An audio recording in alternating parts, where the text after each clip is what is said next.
अच्छी सेहत के लिए अच्छा डाइट प्लान, क्या खाएं और क्यों खाएं? நல்ல ஆரோக்கியத்திற்காக நல்ல டயட் பிளான், என்ன சாப்பிடுவது மற்றும் ஏன் சாப்பிடுவது. अब क्या करें? Selected point number 3234. இப்பொழுது என்ன செய்வது? तो दुनिया वाले हमारे ऊपर हावी हो गए। அந்த உலகத்தினர் நம்ம மீது कंट्रोल செய்கிறார்கள். हम दुनिया वालों के गुलाम बन गए। क्या? நாம் உலகத்தினரின் அடிமைகளாகி விட்டோம். कैसे गुलाम? எப்படி அடிமைகளாகி விட்டோம்? कैसे गुलाम? எப்படிப்பட்ட அடிமைகளாகி விட்டோம்? जो खिलाए அவர்கள் என்ன நம்மளுக்கு சாப்பிட போடுகிறார்களோ, पैकेट वाला भोजन, பேக்கெட்ல இருக்கக்கூடிய சாப்பாடு, क्या फास्ट फूड, ஃபாஸ்ட் ஃபுட், उसके खाने के आदी बन गए। அதை சாப்பிடுவதற்காக அடிமையாகி விட்டார்கள். भारत की फसल क्यों हो रही है बर्बाद? பாரதத்தில் இருக்கக்கூடிய பயிர் ஏன் வீணாகுகிறது? अब कैसे करें ठीक? இதை இப்பொழுது எப்படி சரியாக்குவது? यहाँ की खेती को चौपट कर दिया। இங்க இருக்கக்கூடிய விவசாயத்தை கெடுத்து விட்டனர்.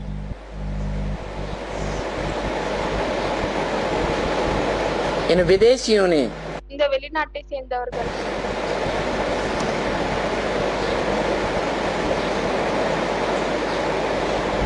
जो भी किसान हैं யாரெல்லாம் விவசாயிகள் இருக்கிறார்கள் उनको आदी बना दिया। அவர்களை அடிமையாக்கி விட்டனர். हाइब्रिड बीज खरीदने हैं। என்னவென்றால் ஹைபிரிட் விதைகளை தான் நீங்கள் வாங்க வேண்டும். जिनका केमिकल विदेशों में तैयार होता है। எதனுடைய கெமிக்கல் வெளிநாட்டில் உருவாகுகிறது.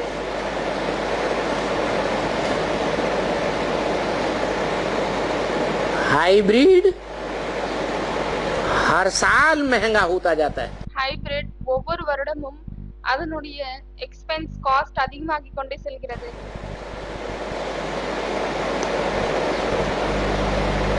कमाई विदेशियों की होती है। மற்றும் வெளிநாட்டை சேர்ந்தவர்களுக்கு இதிலிருந்து வருமானம் செல்கிறது. विदेशी कंपनियां भारत में लगातार खुलती जा रही हैं। வெளிநாட்டை சேர்ந்த கம்பெனிகள் பாரதத்தில் வரிசைகரமாக திறந்து கொண்டே செல்கிறது.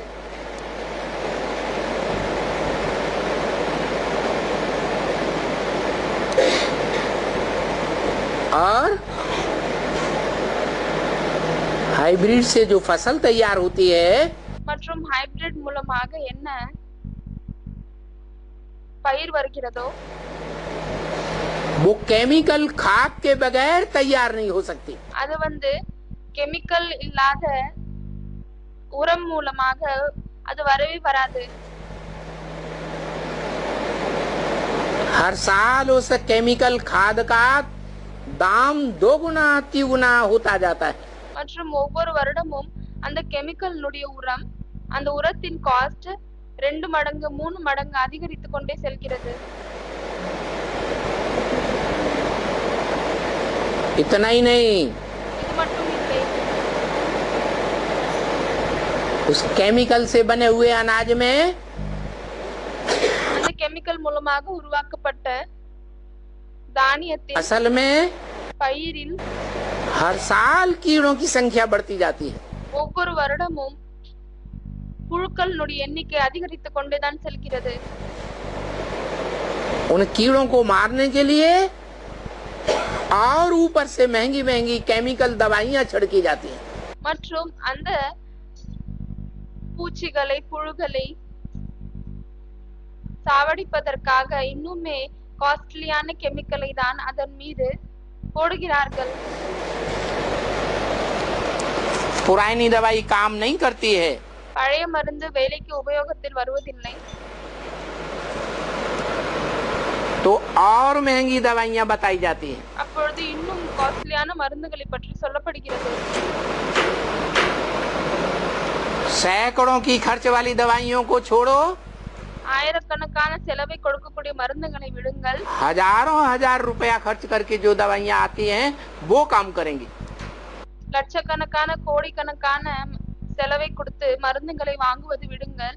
ஆயிரத்தில் கிடைக்கக்கூடிய மருந்துகள் தான் இப்பொழுது பயனில் வரும்.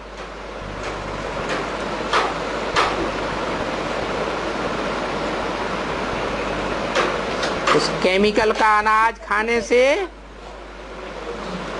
இந்த கெமிக்கலுடைய தானியத்தை சாப்பிடுவதால் बीमारियां लगातार बढ़ती जा रही हैं. நோய்கள் அதிகரித்துக் கொண்டுதான் செல்கிறது. नई नई बीमारियां पैदा हो रही हैं. புதிய புதிய நோய்கள் வெளியே வருகிறது.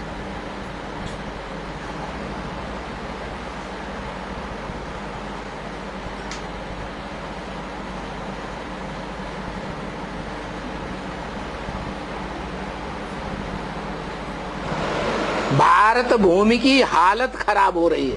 பாரத பூமியினுடைய நிலைமை கெட்டு போகிறது. जमीन बंजर बनती जा रही है. நிலம் வந்து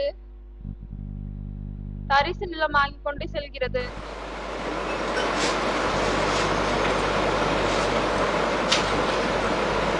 और कुछ साल ऐसे ही चलता रहा மற்றும் இன்னும் கொஞ்சம் வருடம் இப்படியேதான் நடந்து கொண்டு இருந்தால் तो भारत की सारी भूमि बंजर हो जाएगी. பிறகு பாரதத்தினுடைய முழு பூமியுமே தரிசு நிலமாகிவிடும்.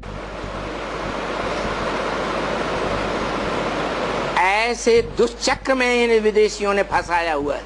धन की ताकत இப்படிப்பட்ட ஒரு கெட்ட சக்கரத்தில் விதேசத்தை சேர்ந்தவர்கள் நம்மளை மாட்டிவிட்டனர்.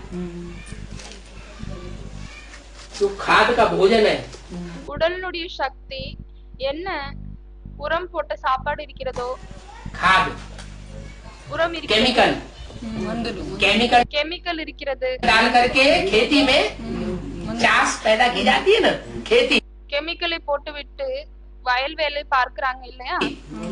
वो केमिकल का आलू, केमिकल का गेहूं, அந்த கெமிக்கலுடைய உருளைக்கிழங்கு, அந்த கெமிக்கல் நிறைந்த கோதுமை, केमिकल का चावल, वो खा கெமிக்கலுடைய சாப்பாடு, அரிசி, करके कैंसर होता जा रहा है.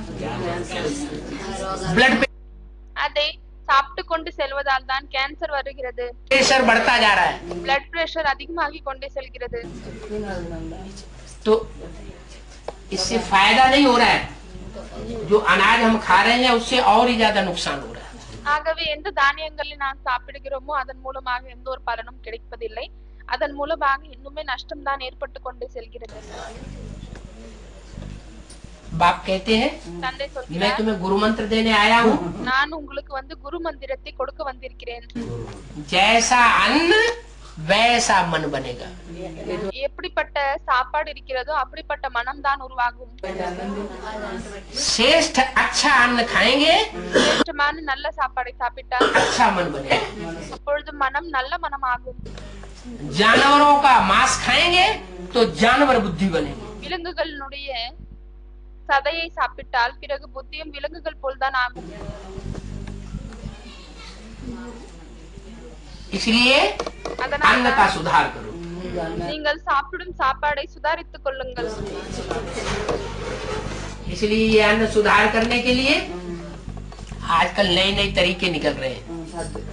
அதனால்தான் இந்த சாப்பாடை சுத்தமாக்குவதற்காக சுதாரிப்பதற்காக புதிய புதிய விதங்கள் வருகிறது வெளியே. खाद केमिकल नहीं लगाते हैं खेती में. இப்பொழுது கெமிக்கல் உரம் நிறைந்த உரத்தை வந்து வயலில் போடுவதில்லை, क्या உபயோகத்தில் கொண்டு வருவதில்லை. என்ன? केचुए की खाद लगाते हैं, மண்புழுவினுடைய உரம் போடுகிறார்கள், गोबर की खाद लगाते हैं. மாட்டு சாணியினுடைய உரத்தை உருவாக்குகிறார்கள். तो उससे क्या होगा? हाँ, उससे அந்த உரத்தை போடுகிறார்கள். அதன் மூலமாக என்ன ஆகுகிறது? अच्छा अन्न पैदा होगा. அதன் மூலமாக நல்ல உணவு வந்து வெளியே வரும். उस अन्न से मन शुद्ध बनेगा. மற்றும் அந்த சாப்பாடை சாப்பிடுவதால் மனம் வந்து சுத்தமாகி விடும். खेती में जो भिन्न भिन्न प्रकार की खाद डालते हैं वो வயலில் எந்த விதவிதமான உரம் போடுகிறார்கள். खाद न डालकर योग बल से बिना खाद डाले அந்த உரம் போடாமல் யோக பலத்தின் மூலமாக फल या सब्जी बहुत अच्छी बनाते हैं பழம் இல்லையானால் சப்ஜியை காய்கறியை நல்ல விதமாக உருவாக்குகிறார்கள் और प्रैक्टिकल ट्रायल करके दिखाया है மற்றும் பிராக்டிகலில் அதை ட்ரையல் செய்துவிட்டு காமித்திருக்கிறார் और प्रैक्टिकल में चेक भी कराया है மற்றும் பிராக்டிகலில் அதை செக் செய்யவும் செய்திருக்கிறார் तो जो योग के बल से फल या फूल अनाज पैदा होता है ஆகவே யோகத்தின் பலம் மூலமாக என்ன பழம் பூ இல்லையானால் தானியங்கள் உருவாகுகிறதோ वो बीमारियां पैदा नहीं करता அது நோய்களை உருவாக்காது बीमारियों के कीटाणु भी खत्म हो जाते हैं நோய்களின் பூச்சிகள் கூட இறந்துவிடும் முடிந்துவிடும் तो ये प्रैक्टिकल सबूत कई जगहों पर दिखाया है ஆகவே இந்த பிராக்டிகலான ப்ரூஃப் நிறைய இடத்தில் காமித்திருக்கிறார் और जो निमित्त वीआईपी हैं மற்றும் யார் நிமித்தமாக இருக்கக்கூடிய விஐபிகள் இருக்கிறார்களோ उन्होंने भी माना है कि योग बल से अगर कोशिश करें तो ये वृद्धि को प्राप्त हो सकता है அவர்களும் இதை ஏற்றுக்கொண்டார்கள் என்னவென்றால் யோக பலத்தின் மூலமாக ஒருவேளை நாம் முயற்சி செய்தால் இது இன்னுமே அதிகரித்து கொண்டே செல்லும் तो ये बहुत अच्छा प्रत्यक्ष सबूत है ஆகவே இது மிகவும் நல்ல பிரத்யக்ஷமான ப்ரூஃப் ஆகும் சாட்சி ஆகும் प्रत्यक्ष सबूत देख करके सब मानने के लिए तैयार हो जाते हैं பிரத்யக்ஷமான சாட்சியை பார்த்துவிட்டு அனைவரும் ஏற்றுக்கொள்வதற்காக தயாராகி விடுகிறார்கள் तो ये ब्राह्मण परिवार की अच्छी सबूत दिखाने वाली सेवा है ஆகவே இது பிராமண குடும்பத்தினுடைய நல்ல ப்ரூஃப் காமிக்கக்கூடிய சேவையாகும் और बाबा वो जो बिना खाद के सब्जी वगैरह ये सब அவங்க கேக்குறாங்க பாபா எதுல உரம் போடாமல் காய்கறிகள் எல்லாம் உருவாக்குகிறார்களோ कुछ ऐसी बात चली कि जो सब्जियां उगाते हैं ஏதோ இப்படிப்பட்ட விஷயம் ஒன்று நடந்தது என்னவென்றால் என்னவெல்லாம் காய்கறிகளை அவர்கள் உருவாக்கினார்களோ उन सब्जियों को बोने के बाद அதை விதைத்த பிறகு कुछ याद का वाइब्रेशन विशेष देते हैं விதைத்த பிறகு அதற்கு யாத்னுடைய வைப்ரேஷன் விசேஷமாக கொடுக்கப்படுகிறது खेती में அந்த வயலில் तो सब्जियों में बिना खाद डाले पैदाइश अच्छी होती है அப்பொழுது அந்த காய்கறியில் எந்த ஒரு உரம் போடாமலும் நன்றாக வளர்கிறது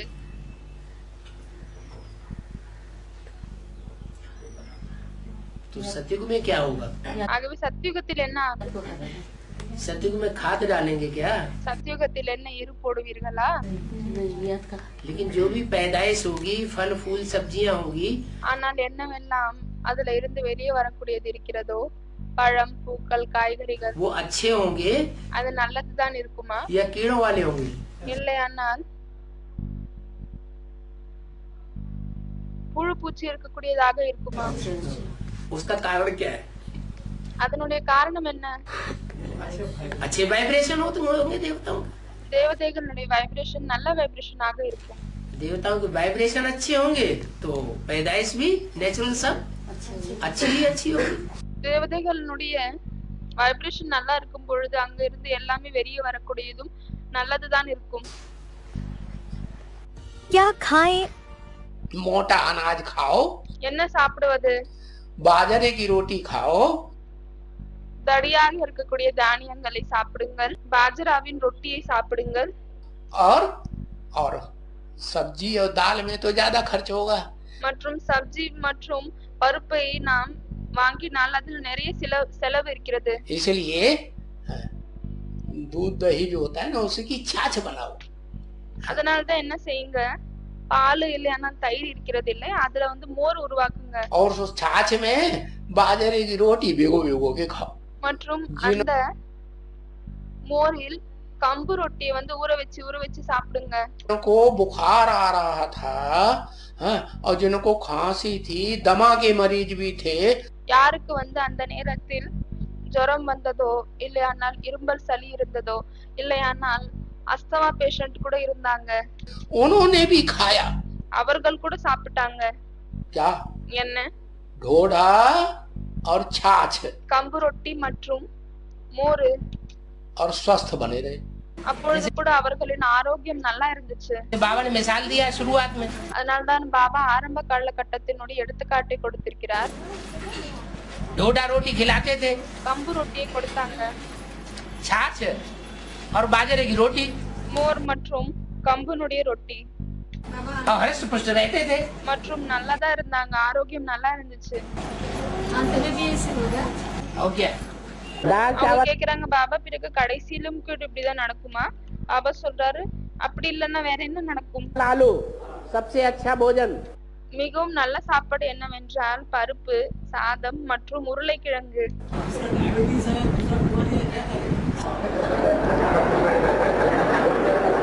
और क्या? दाल चावल आलू सबसे अच्छा भोजन। அவங்க சொல்றாங்க சிலருக்கு சுகர் இருக்கு, டயபெட்டிஸ் இருக்கு. அப்படி இருக்கவங்க வந்து என்ன செய்வாங்க? यज्ञ के आदि में யக்ஞத்தின் ஆரம்பத்தில் जिनको गहरी गहरी बीमारियां थी, யாருக்கு மிகவும் ஆழமான நோய்கள் எல்லாம் இருந்தது, उनको छाछ और बाजरे की रोटी 15 दिन तक खिलाई। அவர்களுக்கு மோர் மற்றும் பேர்ல் மில்லட்னுடைய ரொட்டி 15 நாள் வரைக்கும் கொடுத்தார்கள். और सब स्वस्थ बने रहे। மற்றும் அனைவருமே ஆரோக்கியம் நிறைந்தவர்களாக இருந்தார்கள். यज्ञ की आदि की बात है। இது யக்ஞத்தின் ஆரம்ப காலகட்டத்தின் விஷயமாகும். जब सेंटर्स खुलना भी नहीं शुरू हुए थे उतने, எப்பொழுது வந்து அவ்வளவு சென்டர்ஸ் வந்து திறக்க கூட தொடங்கவில்லையோ இது அப்பொழுதற்கான விஷயமாகும்.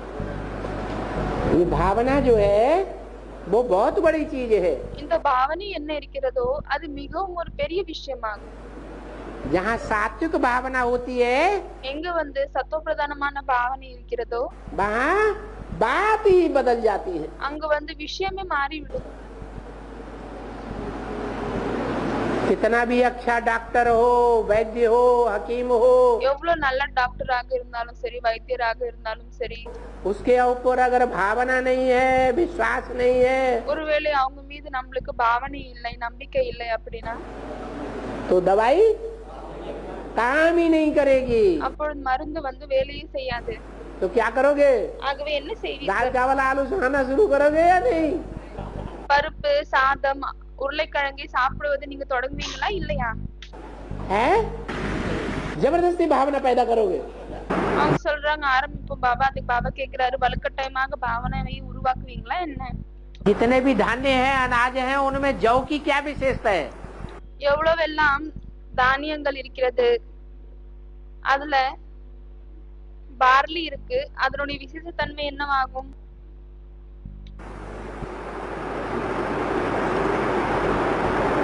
है जौ बहुत ठंडा होता है। பார்லி வந்து மிகவும் குளுமையை ஏற்படுத்தும்.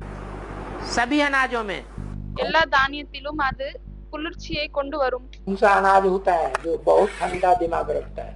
எந்த தானியம் வந்து மிகவும் குளிர்மையான புத்தி வைக்கிறது? विकारों को नहीं आने देगा। அது வந்து பார்லி ஆகும்.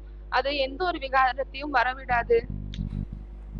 जौ बार्ली। ஜோ அதுதான் வந்து பார்லி என்று சொல்லப்படுகிறது. अब क्या करेंगे? बार्ली की रोटी खाएंगे। இப்பொழுது என்ன செய்வீர்கள்? பார்லினுடைய ரொட்டியை சாப்பிடுவீர்களா? बाली रोटी हाँ, बाली रोटी हम बनाते हैं। बहुत ठंडा दिमाग हो जाएगा तो அவங்க சொல்றாங்க நாங்க பார்லி ரொட்டியை தான் வந்து உருவாக்குறோம். பாபா சொல்றாரு அந்த பார்லி ரொட்டி वो ब्रह्मा बाबा बन जाएंगे। மிகவும் புத்தியை குளிர்மையாக்குகிறது. பிறகு நீங்கள் हिमालय போல பிரம்மாவை போல ஆகிவிடுவீர்கள். पहाड़ उसमें बेसन भी डालना है। हाँ, चना भी डालना है, थोड़ा थोड़ा सा। अभी तो அந்த பார்லி ரொட்டி செய்யும் பொழுது அந்த மாவில் கொஞ்சம் கடலை மாவை கூட சேர்க்கணும். गंदुम खाने का युग चल रहा है ना। ஆனால் இப்பொழுது வந்து கோதுமையை சாப்பிடக்கூடிய யுகம் நடந்து கொண்டிருக்கிறது இல்லையா? क्या बुद्धि गंदुम खाना छोड़ देती है क्या? ஆனால் அந்த புத்தி என்ன கோதுமையை சாப்பிடுவது விடுகிறதா என்ன? एकदम बुढ़ा हो जाएगा तो भी नहीं छोड़ती। ஒரேடியாக அவர்களுக்கு வயதாகி விட்டாலும் கூட அவர்கள் அதை விட மாட்டார்கள். क्या कहा बाबा, 70 साल के 80 साल के बुढ़े हो जाते हैं तो भी 70-80 வருடம் கொண்ட வயதானவர்கள் ஆகிவிட்டாலும் கூட அதை விட மாட்டேங்கிறார்கள். गंदम फल नहीं खाना है हाँ और अभी तो गेहूं की रोटी खा रहे हैं. हाँ பாபா சொல்லியிருக்கிறார் அந்த கந்தும் பழத்தை சாப்பிடக்கூடாது. ஆனால் இப்பொழுது பார்த்தீர்கள் என்றால் கோதுமையின் ரொட்டியை தான் நாம் சாப்பிடுகிறோம். गेहूं की रोटी खा रहे हैं तो उसका रिजल्ट क्या हो रहा है? பாபா கேட்கிறார், நீங்கள் கோதுமையின் ரொட்டியை சாப்பிடுகிறீர்கள், அதனுடைய ரிசல்ட் என்ன வெளியே வருகிறது? है गेहूं खाने से ज्यादा गर्मी चढ़ती है या मक्का खाने से ज्यादा गर्मी चढ़ती है, चावल खाने से चढ़ती है? கோதுமையை சாப்பிடுவதால் அதிகமாக சூடு ஏறுகிறதா, இல்லையானால் சாப்பாடு சாப்பிடுவதால், இல்லையானால் மக்கா சாப்பிடுவதால் இப்படி ஆகுகிறதா? மக்கா என்றால் மக்காச்சோளம். है? उत्तर भारत के लोग क्या खाते हैं और दक्षिण भारत के लोग क्या खाते हैं? நார்த் இந்தியால இருக்கக்கூடியவங்க என்ன சாப்பிடுறாங்க, சவுத் இந்தியால இருக்கக்கூடியவங்க என்ன சாப்பிடுறாங்க? दक्षिण भारत के लोग चावल खाते हैं ज्यादा சவுத் இந்தியால இருக்கக்கூடியவங்க அதிகமாக சாப்பாடு சாப்பிடுறாங்க. और उत्तर भारत के लोग மற்றும் நார்த் இந்தியால இருக்கக்கூடியவர்கள் गेहूं खाते हैं கோதுமை சாப்பிடுகிறார்கள் அதிகமாக. ज्यादा विकारी कौन बनते हैं? அப்படி இருக்கும் பொழுது அதிகமான விகாரம் நிறைந்தவர்களாக யார் ஆகுகிறார்கள்? रोटी खाने से ताकत आती है ரோட்டி சாப்பிடுவதால் சக்தி வருகிறதா, या चावल खाने से ताकत आती है? இல்லையானால் சாப்பாடு சாப்பிடுவதால், அரிசி சாப்பிடுவதால் சக்தி வருகிறதா? हैं? रोटी खाने से ताकत आती है, ரொட்டி சாப்பிடுவதால் தான் சக்தி வருகிறது. लेकिन ஆனால் जो रोटी है ரோட்டி என்னவாக இருக்கிறதோ वो दिमाग को ठंडा रखती है அது புத்தியை குளிர்மையாக வைக்கிறதா, या चावल दिमाग को ठंडा रखता है? இல்லையானால் சாதம் புத்தியை குளிர்மையாக வைக்கிறதா? हैं? चावल ठंडा रखता है. சாதம் குளிர்மையாக வைக்கிறது என்று பதில் கொடுக்கறாங்க. பாபா சொல்றாரு, ஆமா சாப்பாடு குளிர்மையாக வைக்கிறது. आंध्रा में चावल पैदा भी बहुत होता है, அதே போலவே ஆந்திராவில் அதிகமாக அரிசி பயிரும் வருகிறது. 2-2, 3-3 फसलें भी कर लेते हैं. அங்க குறிப்பிட்ட காலத்துக்குள்ள 2-3 தடவையும் அறுவடை செய்து விடுகிறார்கள். और खाते भी बहुत हैं. மற்றும் அவ்வளவும் அவர்கள் சாப்பிடுகிறார்கள் சாதத்தை. तो वहाँ ஆகவே அங்கு भले आंखों से अंधे हो जाते हैं, பலே அவர்கள் கண்களால் குருடர்களாக ஆகிவிடுகிறார்கள். उन्हें सच्चाई का पता नहीं लगता है, அவர்களுக்கு உண்மையை பற்றி தெரிய வருவதில்லை. लेकिन प्योरिटी में ज्यादा रहने वाले हैं या कम रहने वाले हैं? அவர்கள் அதிகமாக தூய்மையாக இருக்கக்கூடியவர்களா, இல்லையானால் குறைவாக இருப்பார்களா? हैं? जास्ती रहने वाले हैं. அதிகமாக இருப்பார்கள். क्योंकि ஏனென்றால் जिससे रोटी बनती है எதன் மூலமாக நம்ம ரொட்டி செய்யறோமோ वो मोस्टली गेहूं से बनती है. அது அதிகமாக கோதுமையின் மூலமாக தான் உருவாகுகிறது, செய்யப்படுகிறது. उसमें गर्मी बहुत होती है. அதுல சூடு அதிகமாக இருக்கு. ज्यादा गर्मी होने से विकृति विकार बहुत आते हैं. அதிகமாக சூடு கலப்பும் காரணத்தால் விகாரங்கள் அதிகமாக வரும். बहुत अच्छा काम करती है रागी, बहुत पसंद लेकिन करते हैं. रागी पहले नहीं खाते थे कोई वहाँ. उसका आटा जो है முதலில் யாருமே அங்க ராகி சாப்பிடாமல் தான் இருந்தார்கள். ஆனால் இப்பொழுது நிறைய பேர் ராகி சாப்பிடுகிறார்கள். वो அதனுடைய மாவு எது இருக்கிறதோ आटे की रोटी बनाई जाती है भिगो के. அதை ஊற வைத்து ரொட்டி செய்கிறார்கள். पहले आटा बनाते हैं, आटा बना के उसको भिगोते हैं முதலில் அதை மாவாக உருவாக்குகிறார்கள், பிறகு அதை ஊற வைக்கிறார்கள். और भिगोने के बाद फिर उसकी रोटी बनाते हैं. गर्म पानी से भिगोया जाता है. அதை சுடு தண்ணியால் ஊற வைக்கப்படுகிறது. அதற்கு பிறகு அதுல ரொட்டி செய்றாங்க. अच्छा बनता है அதுலயும் நல்ல ரொட்டி உருவாகும். और पाचक भी अच्छा है, पेट को ये बहुत दुरुस्त चीज है, बढ़िया है. அது வயிற்றுக்காக ஒரு நல்ல விஷயமாகும், நல்ல டைஜஷன் ஆகும். बीमार लोगों को खिलाने के लिए बहुत बढ़िया चीज है. वो कीड़े नहीं पड़ते होगा, कितने साल रखे तो अच्छा. அது நோயாளிகளுக்கு கொடுப்பதுக்கு நல்ல உணவாகும். யாரும் சொல்றாங்க பாபா அது எத்தனை வருடம் வைத்தால் கூட அதுல வந்து புழுவே வராது. ऐसे सरसों में कीड़ा नहीं पड़ता है। பாபா சொல்றாரு எப்படி வந்து கடுகுல புழு பூச்சி வராது. डॉक्टर तो कहते हैं भुना हुआ आलू एकदम मरीज मरता हुआ उसको भी दे दो। டாக்டர் என்ன சொல்றாங்கன்னா நல்லா வறுத்த ஆலு அதாவது உருளைக்கிழங்கு வந்து இறக்கும் படுக்கையில் இருக்கக்கூடிய பேஷண்ட்டுக்கு கொடுங்க. खिचड़ी அது ரொம்ப நல்ல ஒரு விஷயமாகும். कोई भी मरीज हो उसको नुकसान नहीं करेगी। அதே போலவே கிச்சடி இருக்கிறது அது எந்த ஒரு பேஷண்டாக இருந்தாலும் சரி அவங்களுக்கு வந்து கெடுதலை கொடுக்காது. खिचड़ी चावल ठंडा होता है ஏனென்றால் அதுல படும் அந்த சாப்பாடு அரிசி வந்து குளிர்மையை தான் உருவாக்கும். और दाल मिलाने के बाद वो மற்றும் खिचड़ी गर्म हो जाती है। பருப்பை கலந்த பிறகு அந்த கிச்சடி வந்து சூடாகி விடுகிறது. वो खिचड़ी नुकसान नहीं करती है। அப்படி இருக்கும் பொழுது அந்த கிச்சடி வந்து எந்த ஒரு கெட்டதையும் கொண்டு வராது.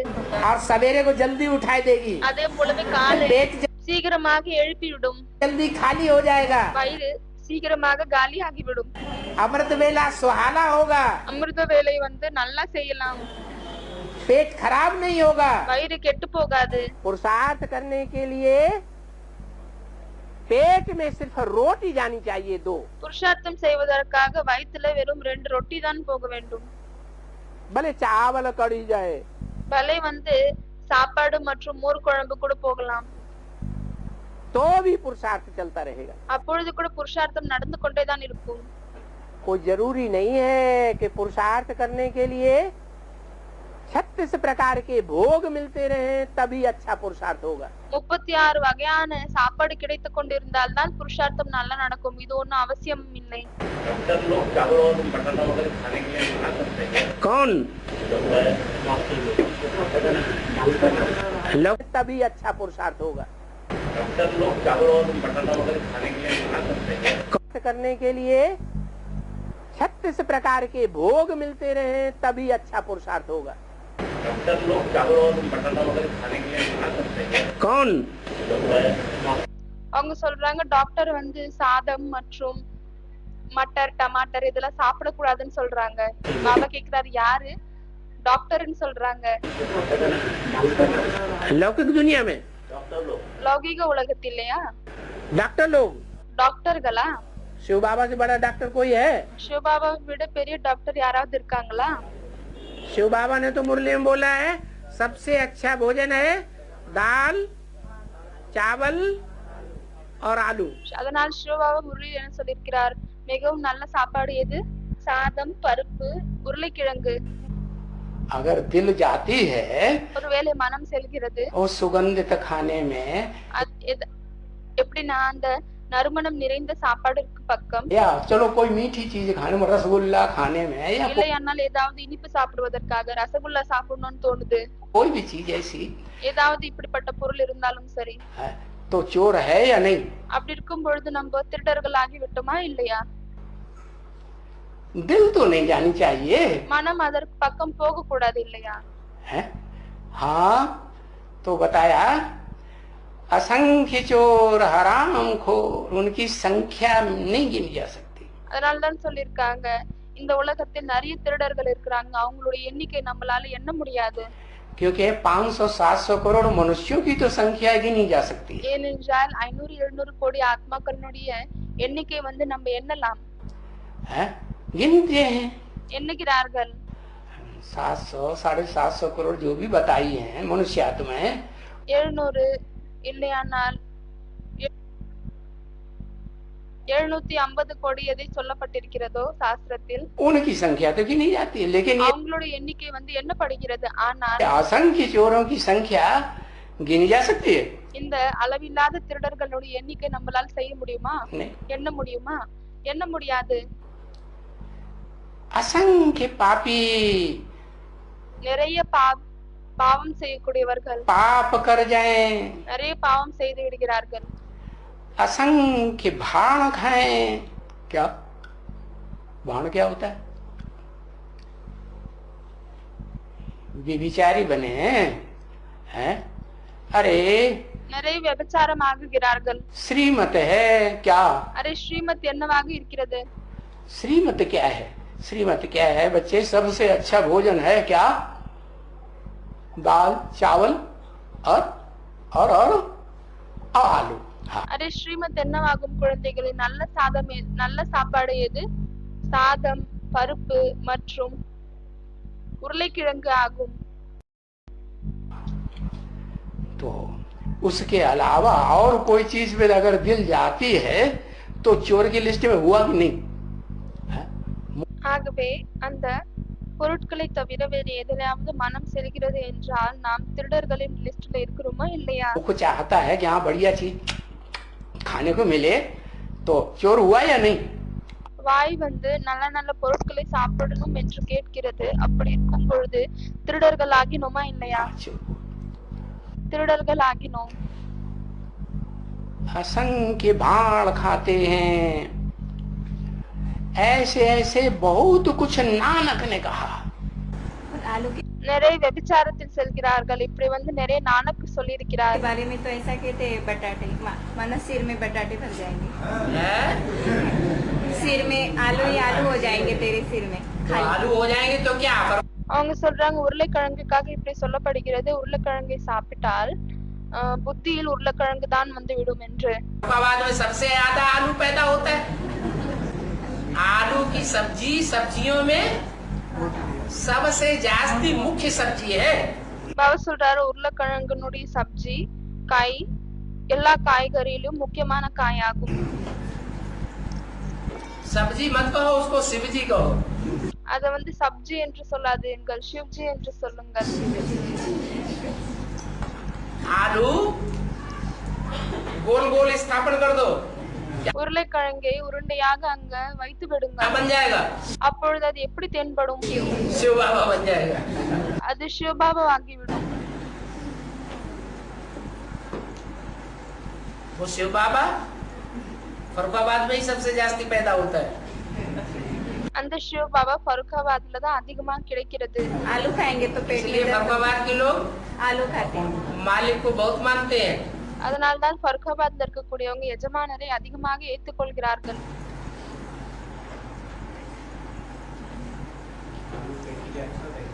हैं? अच्छा इसीलिए होता है कि उसका नाम आलू. आओ और लो. அது உருளைக்கிழங்கு வயிற்றுக்காக ரொம்ப நல்லது என்று சொல்றாங்க. இது ஒரு பிரதர். அதுக்கு பாபா சொல்றாரு அது ஏன் நல்லது அப்படின்னா ஆலு ஆனா வாங்க லூனா போங்க. लेकिन एसिडिटी होती है. एसिडिटी दक्षिण भारत के आलू से होती है. யாரும் சொல்றாங்க ஆனா பாபா அதன் மூலமாக ஆசிடிட்டி வருது. அதுக்கு பாபா சொல்றாரு சவுத் இந்தியால கிடைக்கிற உருளைக்கிழங்கை சாப்பிட்டாதான் ஆசிடிட்டி வரும். नॉर्थ इंडिया के आलू से एसिडिटी नहीं होती है. நார்த் இந்தியால கிடைக்கப்படும் உருளைக்கிழங்கு மூலமாக ஆசிடிட்டி ஆகாது. धरणी का फर्क हो जाता है. அதுல வந்து பூமியினுடைய மண்வளத்தின் வித்தியாசம் ஆகி விடுகிறது. बहुत में बहुत करके 30 रुपया पेट के लिए बहुत काफी है. அதிகத்திலும் அதிகபட்சமாக 30 ரூபாய் வயிற்றுக்கு ரொம்ப போதும் ஆகும். अच्छा महंगाई भत्ता जोड़ दे. ये तो 68 की वाणी है. महंगाई भत्ता तो जोड़ना पड़ेगा ना. महंगाई இது 68னுடைய வாணியில சொல்லப்பட்டது. ஆகவே இப்ப வந்து இன்னும் கொஞ்சம் எக்ஸ்பென்ஸ் வந்து அதிகமாகி விட்டது. भत्ता जोड़ दे. एक पाव आटे में कितना खर्चा आता है? ஒரு கைப்பிடி அளவு ரொட்டியில் எவ்வளவு செலவாகுகிறது? 2 रुपया. 2 ரூபாய். नमक डाल दो. அதுல உப்பு போட்டுருங்க. जिंदा रहेंगे कि नहीं? உயிரோட இருப்பீர்களா இல்லையா? मर जाएंगे. இல்லையானால் இறந்து விடுவீர்களா? जिंदा जरूर रहेंगे. உயிரோட இருப்பீங்க, கண்டிப்பா இருப்பீங்க. तो उस समय बोला 30 रुपया 1 रुपया. अभी महंगाई जोड़ दो 2 रुपया. அந்த நேரத்தில் 30 ரூபாய் 1 ரூபான்னு சொன்னாங்க. இப்போ இந்த நேரத்தில் இன்னும் கொஞ்சம் எக்ஸ்பென்ஸ் அதிகமாகிடுச்சு. அதனால 1 ரூபாய் எக்ஸ்ட்ரா ஆட் பண்ணிக்கோங்க. तो बहुत में बहुत करके 30 रुपया पेट के लिए. ये तो 69 की वाणी, 68 में ओरिजिनल चली थी. உண்மையில் பார்த்தீர்கள் என்றால் அதிகத்திலும் அதிகபட்சமாக வயிற்றுக்காக 30 ரூபாய் போதும். ஆனால் இது 69 வாணியாகும். 68 ஒரிஜினலாக நடத்தப்பட்டதாகும். 30 रुपया पेट के लिए बिल्कुल काफी है.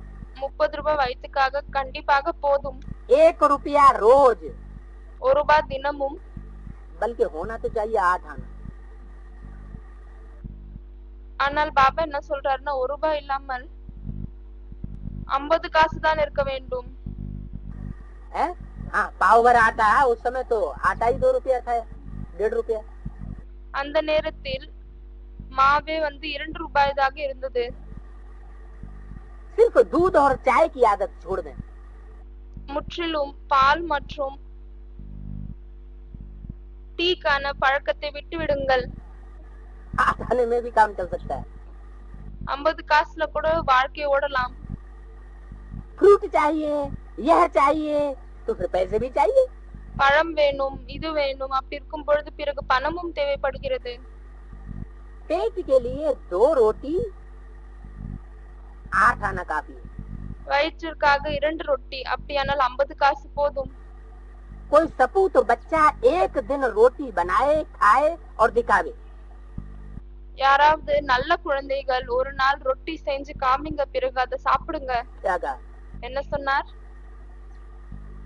69, 68 में कोई सपूत बच्चा 69, 68ல யாரோ ஒரு நல்ல குழந்தைங்க ऐसा निकले இப்படி வெளியே வரணும். जो इतने में ही अपना खर्चा निकाल के யார் இவ்வளவு பாபா சொன்ன செலவுலயே தன்னுடைய வாழ்க்கையை நடத்தி दिखाए. காமிக்கணும். एक सब्जी सस्ते में सस्ती बनाओ. ஒரே ஒரு சப்ஜி செய்யுங்க, பொரியல் செய்யுங்க, அதுவும் மிகவும் குறைந்த காசில் கிடைக்கக்கூடிய பொரியலை செய்யுங்கள். क्या? सस्ते में सस्ती का मतलब ये नहीं सड़ी गली उठा लाओ. அதுலயும் மிகவும் குறைந்த காசில் கிடைக்கக்கூடிய சப்ஜி காய்கறி வாங்கணும் என்றால் கெட்டு போன அழுகி போன காயை கொண்டு வாங்க, இப்படியும் சொல்லல. सड़ी गली सब्जी की बात नहीं, मार्केट में जरूर कोई न कोई सब्जी सीजन की सस्ती होती है. மார்க்கெட்ல போகும் பொழுது கண்டிப்பாக ஏதோ ஒரு காய் அந்த சீசன்ல கிடைக்கும் காய் கம்மியான காசில் கிடைக்கும். हाँ, तो एक सब्जी सस्ते में सस्ती बनाओ. ஆகவே ஒரே ஒரு சப்ஜி மிகவும் குறைந்த செலவில் இருக்கக்கூடிய சப்ஜியை செய்யுங்கள், பொரியல் செய்யுங்கள். और 2-3 बेले के लिए एक ही सब्जी बनाओ. மற்றும் 2-3 மாதம் வரை ஒரே காயை செய்யுங்கள், ऐसे नहीं? சமையுங்கள். कि अभी एक सब्जी तो दूसरे टाइम दूसरी सब्जी, तीसरे दिन दूसरी सब्जी. இப்படி இல்லை, இன்னைக்கு வேற சப்ஜி, நாளைக்கு வேற சப்ஜி, மூன்றாவது நாள் வேற சப்ஜி, அப்படி இல்லை. फिर तो सस्ते में सस्ती सब्जी से काम नहीं चलेगा. இப்படி இருக்கும் பொழுது குறைவான செலவில் இருக்கக்கூடிய காயில வேலை நடக்காது. मार्केट में तो एक ही सब्जी सस्ती होती है. ஏனென்றால் மார்க்கெட்ல ஒரே ஒரு காய் தான் கம்மியான விலையில் கிடைக்கும். और तुम्हें रोज नई सब्जी चाहिए. பிறகு உங்களுக்கு தினசரி ஏதாவது புதிய காய் தேவைப்படுகிறது. तो सस्ती सब्जी तो नहीं ला सकेंगे. அப்படி இருக்கும் பொழுது நீங்க கம்மியான காசில் விலையில் கிடைக்கக்கூடிய சப்ஜியை வாங்கிட்டு வர முடியாது. तो 2, 4, 8 दिन के लिए लाएंगे तो 8 सब्जियां लानी पड़ेंगी. ஒருவேளை நீங்க 8 நாளுக்காக காய்கறி வாங்கிட்டு வரீங்க அப்படின்னா விதவிதமான 8 காய்கள் வாங்க வேண்டியதாக இருக்கும். फिर तो ये नियम चल नहीं सकेगा. பிறகு இந்த நியமம் நடக்க முடியாது. तो मार्केट से सस्ते में सस्ती सब्जी इकट्ठी उठा लाओ. ஆகவே மார்க்கெட்ல இருந்து மிகவும் கம்மியான விலையில் கிடைக்கக்கூடிய காயை வாங்கி கொண்டு வாங்க. है? और जब तक दूसरा मार्केट लगे तब तक वही सब्जी. हाँ?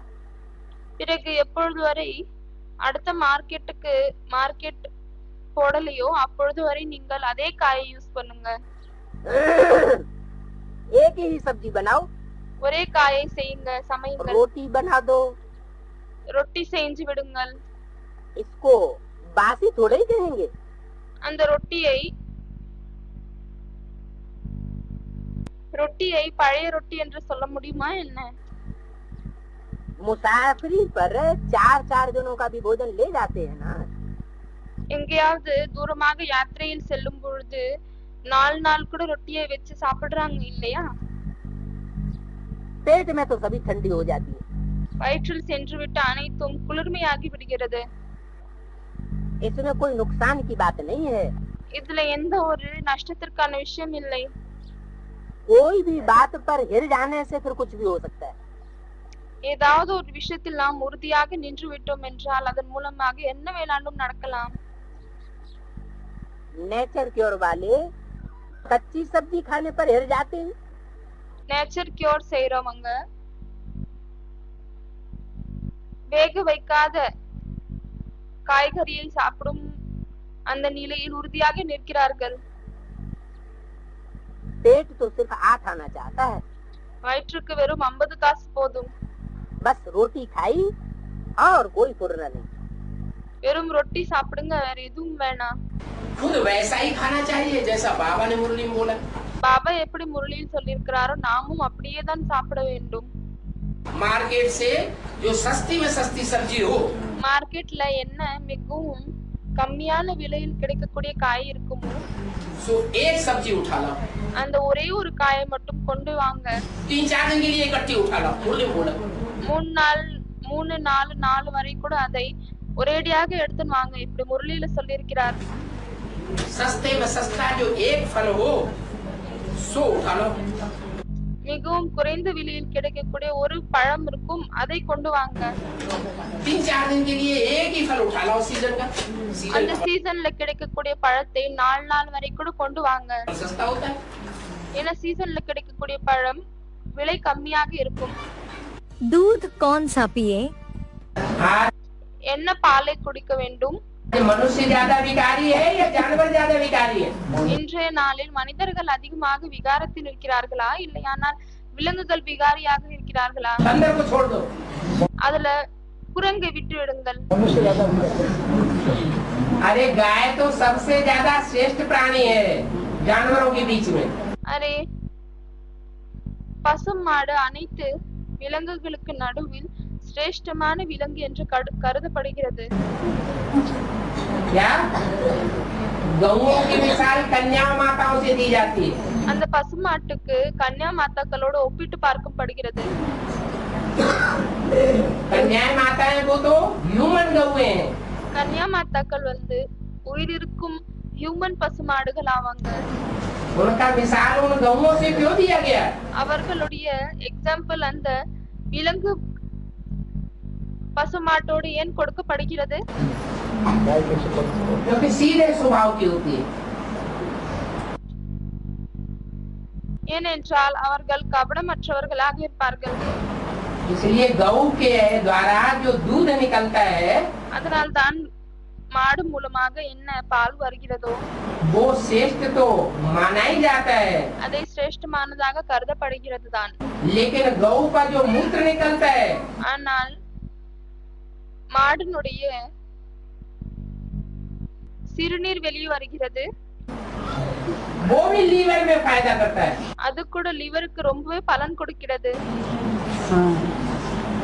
तो जब मूत्र भी इतनी ताकत है उसमें ஆகவே எந்த சிறுநீரில் இவ்வளவு சக்தி இருக்கிறது, परिशोधन की, तो दूध में तो कितनी ताकत होगी। அப்படி இருக்கும் பொழுது பாலில் எவ்வளவு சக்தி இருக்கும்.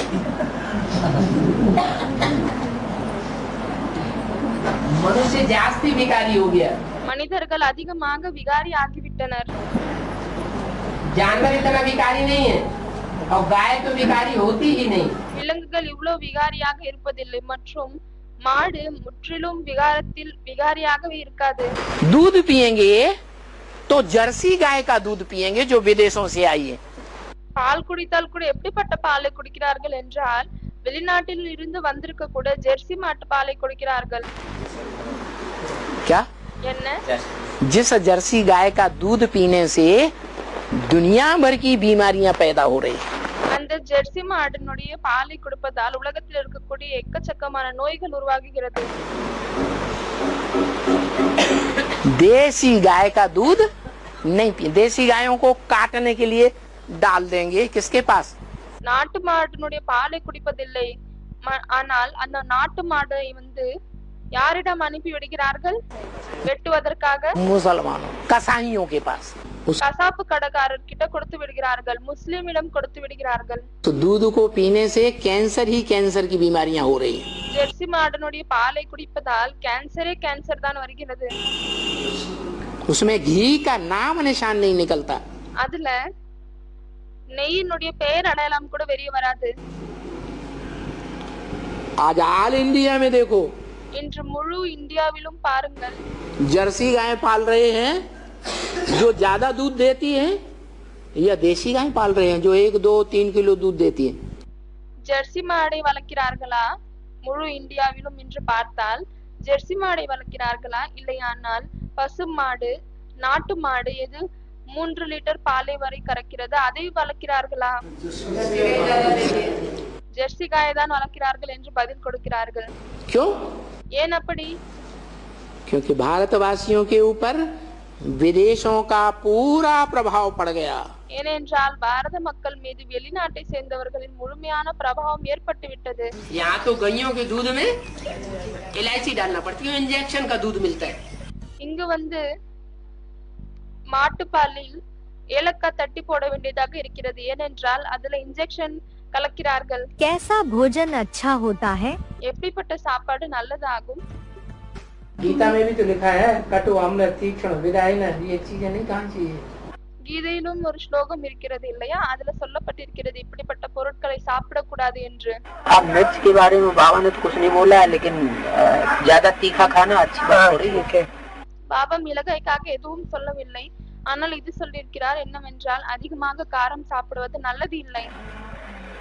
ज्यादा खट्टा, ज्यादा तीखा, அதிகமாக புளிப்பு, அதிகமாக காரம்,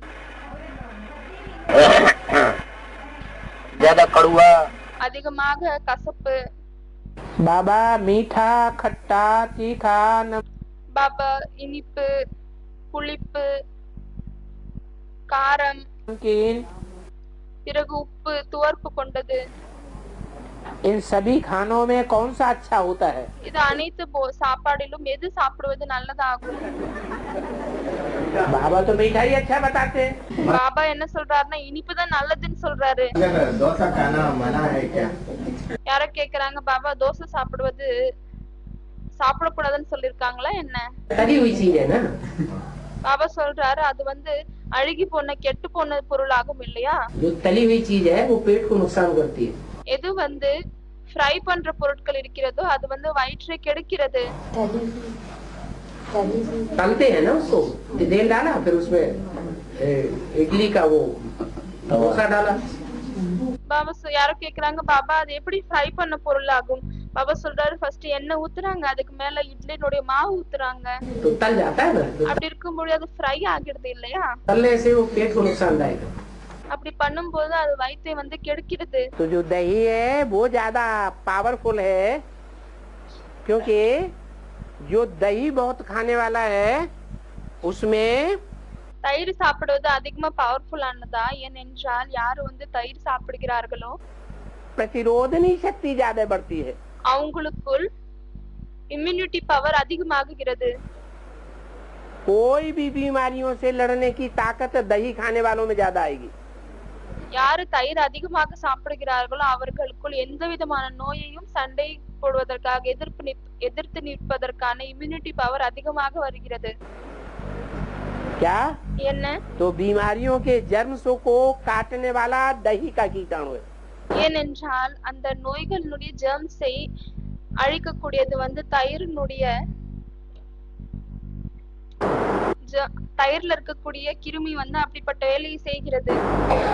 सब्जी में टमाटर डालने से नुकसान क्या है? யாரோ கேக்குறாங்க, பாபா சப்ஜில காய்கறியில் எதுவுமே செஞ்சாலும் அதுல வந்து தக்காளி போடுவதால் எந்த நஷ்டம் இருக்கிறது?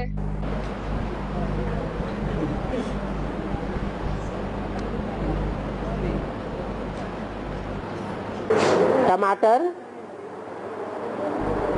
सब्जी के रूप में देखा जाए டொமேட்டோ அதாவது தக்காளியை சப்ஜின் ரூபத்தில் பார்த்தால் तो कच्चा टमाटर सब्जी है। அப்பொழுது அந்த அது எப்பொழுது वரை நாம் சமைக்கவில்லையோ அப்பொழுது வரை அது ஒரு காய் ஆகும். लेकिन फल नहीं है। ஆனால் அது வந்து பழம் இல்லை. और वही टमाटर जब पक जाता है ஆனால் அதே தக்காளியை எப்பொழுது நாம் வேக வைக்கிறோமோ तो सब्जी है या फल है? पहले क्या है? அது பிறகு என்னவாகுகிறது? காய் ஆகுகிறதா, பழம் ஆகுகிறதா? फल है। முதலில் அது பழமாக இருந்தது. और वो टमाटर जो फल है ஆகவே அந்த பழத்தை தக்காளியை उसमें इतने विटामिन हैं, इतने मिनरल्स हैं அதுல இவ்ளோ விட்டமின் இருக்கிறது, இவ்ளோ மினரல் இருக்கிறது कि वो पकाने से उसके मिनरल्स सारे खत्म हो जाते हैं। அதை வேக வைக்கும் காரணத்தால் அதில் இருக்கக்கூடிய அனைத்து மினரல்ஸும் முடிந்து விடுகிறது। इसलिए पका करके टमाटर खाना उतना अच्छा नहीं है, सिर्फ जीभ का चटाका है। அதனால் தான் தக்காளியை வேக வைத்து சாப்பிடுவது அவ்வளவு நல்லதில்லை, அது வெறும் நாக்குக்கு டேஸ்ட் கொடுக்கும்। कच्चा टमाटर खाना बहुत अच्छा है। தக்காளியை வேக வைக்காமலே சாப்பிடுவது மிகவும் நல்லதாகும்। कड़वी चीज ही पसंद है। बंगाल के लोग नीम के पत्तों की सब्जी बना बना के खाते हैं। கசப்பான பொருட்கள் தான் அவர்களுக்கு பிடிக்கிறது। பெங்கால்ல இருக்கக்கூடியவங்க வேப்ப மரத்தினுடைய இலைகளை பொரியல் செய்து சாப்பிடுகிறார்கள்। उनकी जो लिखने वाली भाषा है ना वो भी नुकीली है, एक एक अक्षर नुकीला है। அதனால் தான் அவர்கள் எழுதக்கூடிய என்ன மொழி இருக்கிறது இல்லையா, அது கூட பார்த்தீர்கள் என்றால் ஒவ்வொரு வார்த்தையும் மிகவும் கூர்மையாக இருக்கும்। अक्षर ही सारे नुकीले हैं। भोजन किस प्रकार का होना चाहिए? அவர்களுடைய ஒவ்வொரு வார்த்தைகளும் கூர்மையாக தான் இருக்கிறது। சாப்பாடு எப்படிப்பட்டதாக இருக்க வேண்டும்? ये क्लैरिफिकेशन में आया, फ्रूट्स अलग अलग फ्रूट्स को एक साथ नहीं खाना। அவங்க சொல்றாங்க பாபா, ஒரு கிளாரிபிகேஷன்ல வந்திருக்கு, எல்லா விதமான ஃப்ரூட்ஸையும் நாம கலந்து விட்டு சாப்பிடக்கூடாது, மிக்ஸ் பண்ணி சாப்பிடக்கூடாது। अलग अलग फ्रूट्स को एक साथ नहीं खाना।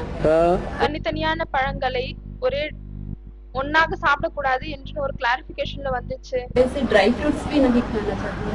அப்படி இருக்கும்பொழுது ட்ரை ஃப்ரூட்ஸ் கூட சாப்பிடக்கூடாதா என்ன? अलग अलग ड्राई फ्रूट्स एक साथ नहीं। ஏனென்றால் அந்த ட்ரை ஃப்ரூட் தனித்தனியாக இருக்கும் பொழுது அந்த தனித்தனியான ட்ரை ஃப்ரூட்டை ஒரேடியாக நம்ம சாப்பிடக்கூடாதா கலந்து? बात है, कोई भोजन करो तो आप बेविचारी करो। அவ சொல்றாரு, இது சரியான விஷயம்தான், என்ன சாப்பாடு நீங்க சாப்பிட்டாலும் சரி, நீங்கள் அவ்வியபச்சாரமானதை சாப்பிடுங்கள்। बेविचारी भोजन क्यों बनाओ? அதாவது தனியாக சாப்பிடுங்கள், நீங்கள் ஏன் அதை கலந்து விட்டு விபச்சார சாப்பாடை சாப்பிடுகிறீர்கள்? अच्छा, ज्यादा ज्यादा एक की जगह दो खा लो। அதிகத்திலும் அதிகபட்சமாக ஒன்னு சாப்பிடாமல் ரெண்டு சாப்பிடுங்க। सब्जी के साथ रोटी खा लो। சப்ஜி கூட ரொட்டி சாப்பிடுங்க। हाँ, जो रस है ना, हर चीज के रस अलग अलग होते हैं। எல்லாத்தினுடைய ரசம் தனித்தனியானதாகும், சாறு தனித்தனியானதாகும்। तो पचाने में एक रस की अभ्यस्तता सहज रहती है। ஆகவே ஜீரணமாக்குவதில் ஒரு பொருளினுடைய சாறு போனால் டைஜஷன் நல்லா ஆகும்। अभी एक चीज खाई, फिर दूसरी चीज खाई, फिर पहली खाई, फिर तीसरी खाई। இப்பொழுது ஒரு பொருள் சாப்பிட்டீங்க, அப்புறம் ரெண்டாவது பொருள் சாப்பிட்டீங்க, அப்புறம் ஃபர்ஸ்ட் சாப்பிட்ட பொருளை திரும்ப சாப்பிட்டீங்க, அடுத்தது மூணாவது பொருள் ஏதோ சாப்பிட்டீங்க। ऐसे बार बार रस बदलने से आंतों को पचाने में मुश्किल होता है। இப்படி அடிக்கடி நம்ம அந்த சாறை மாற்றிக்கொண்டே இருக்கும் பொழுது நம்ம வயிற்றில் அது டைஜஷன் ஆகுவது கஷ்டமாகும்। एक चीज एक प्रकार की पचाने में एक प्रकार का रस शरीर छोड़ता है। ஒரு பொருளை டைஜஸ்ட் பண்றதுக்காக நம்ம உடல் ஒரு விதமான சாறை வெளியே கொண்டு வருகிறது। और दूसरे प्रकार का जब हम खाना खाते हैं तो उसको पचाने के लिए दूसरे प्रकार का रस निकलता है। ஆகவே இரண்டாவது விதமாக நம்ம சாப்பிடும் பொழுது வயிறு அதுக்கேத்த மாதிரி உடல் வேற ஒரு ரசத்தை சாறை வெளியே கொண்டு வருகிறது, அதை டைஜஸ்ட் பண்றதுக்கு, ஜீரணமாக்குவதற்கு। तो रस बदलते जाते हैं। அப்படி இருக்கும் பொழுது அந்த சாறு கூட மாற்றிக்கொண்டே இருக்கிறது இல்லையா? इसलिए एक बार में एक ही चीज खानी चाहिए। அதனால்தான் ஒரு தடவை ஒரே பொருளை தான் சாப்பிட வேண்டும்। जैसे दूध और दही विरोधी प्रकृति के हैं। எப்படி பாபா ஒரு எக்ஸாம்பிள் கொடுக்கிறாரு, தயிர் பால் ரெண்டுமே விபரீதமான இயற்கை சேர்ந்ததாகும், ரெண்டுமே மேட்ச் ஆகாது ஒண்ணுத்துக்கு இன்னொன்னு। तो दूध भी हम खा लें और साथ में दही भी खा लें। அப்படி இருக்கும் பொழுது நம்ம பாலும் ஒரேடியாக சாப்பிடுறோம், அது பால் குடிச்சிட்டு கூடவே தயிரும் சாப்பிடுறோம்। तो दूध के कीटाणु अलग हैं और दही के कीटाणु अलग हैं। அப்படி இருக்கும் பொழுது பால்ல இருக்கக்கூடிய கிருமி தனியானதாகும், தயிர்ல இருக்கக்கூடிய கிருமி தனியானதாகும்। जो बहुत खाते हैं तो भारी बहुत हो जाते हैं। யார் அதிகமாக சாப்பிடுகிறார்களோ அவர்கள் அதிகமாக வெயிட் ஆகுகிறார்கள்। बुद्धि भी भारी हो जाती है तो फिर झुटके आते हैं। பிறகு கூடவே புத்தியும் கூட வெயிட் ஆகுகிறது, பிறகு தூங்கி வழிகிறார்கள். फिर कहते हैं बाबा हमको नींद बहुत आती है। பிறகு சொல்கிறார்கள், பாபா எங்களுக்கு அதிகமா தூக்கம் வருது. पाकिस्तान में जब थे பாகிஸ்தான்ல எப்பொழுது இருந்தீர்களோ तो सबका खाना एक रस बना ली थी। அப்பொழுது எல்லாருடைய சாப்பாடும் ஒரு சாறு கொண்ட சாப்பாடாதான் உருவாக்குனாங்க. कि हम एक या 1.5 रोटी खावेंगे என்னவென்றால் நாங்க ஒண்ணு இல்லையானால் 1.5 ரொட்டி தான் சாப்பிடுவோம். और उस हिसाब से ही रोटी बनाते थे। ஆகவே அந்த விதத்துலதான் ரொட்டியையும் கூட செஞ்சாங்க. कोई को मांगने की दरकार नहीं पड़ती थी। யாருக்குமே திரும்பவும் வேணும் என்று கேட்க வேண்டிய அவசியமே இல்லை. सब्जी भी रोटी के हिसाब से मिलेगी। ஆகவே ரொட்டிக்கு அளவில் தான் சப்ஜியும் கூட கிடைக்கும். ऐसे नहीं இப்படி कि இல்லை, अच्छी सब्जी है तो बहुत जास्ती खाई लेवे। நல்ல சப்ஜியா இருக்கே நிறைய சாப்பிடலாம், அப்படி இல்லை.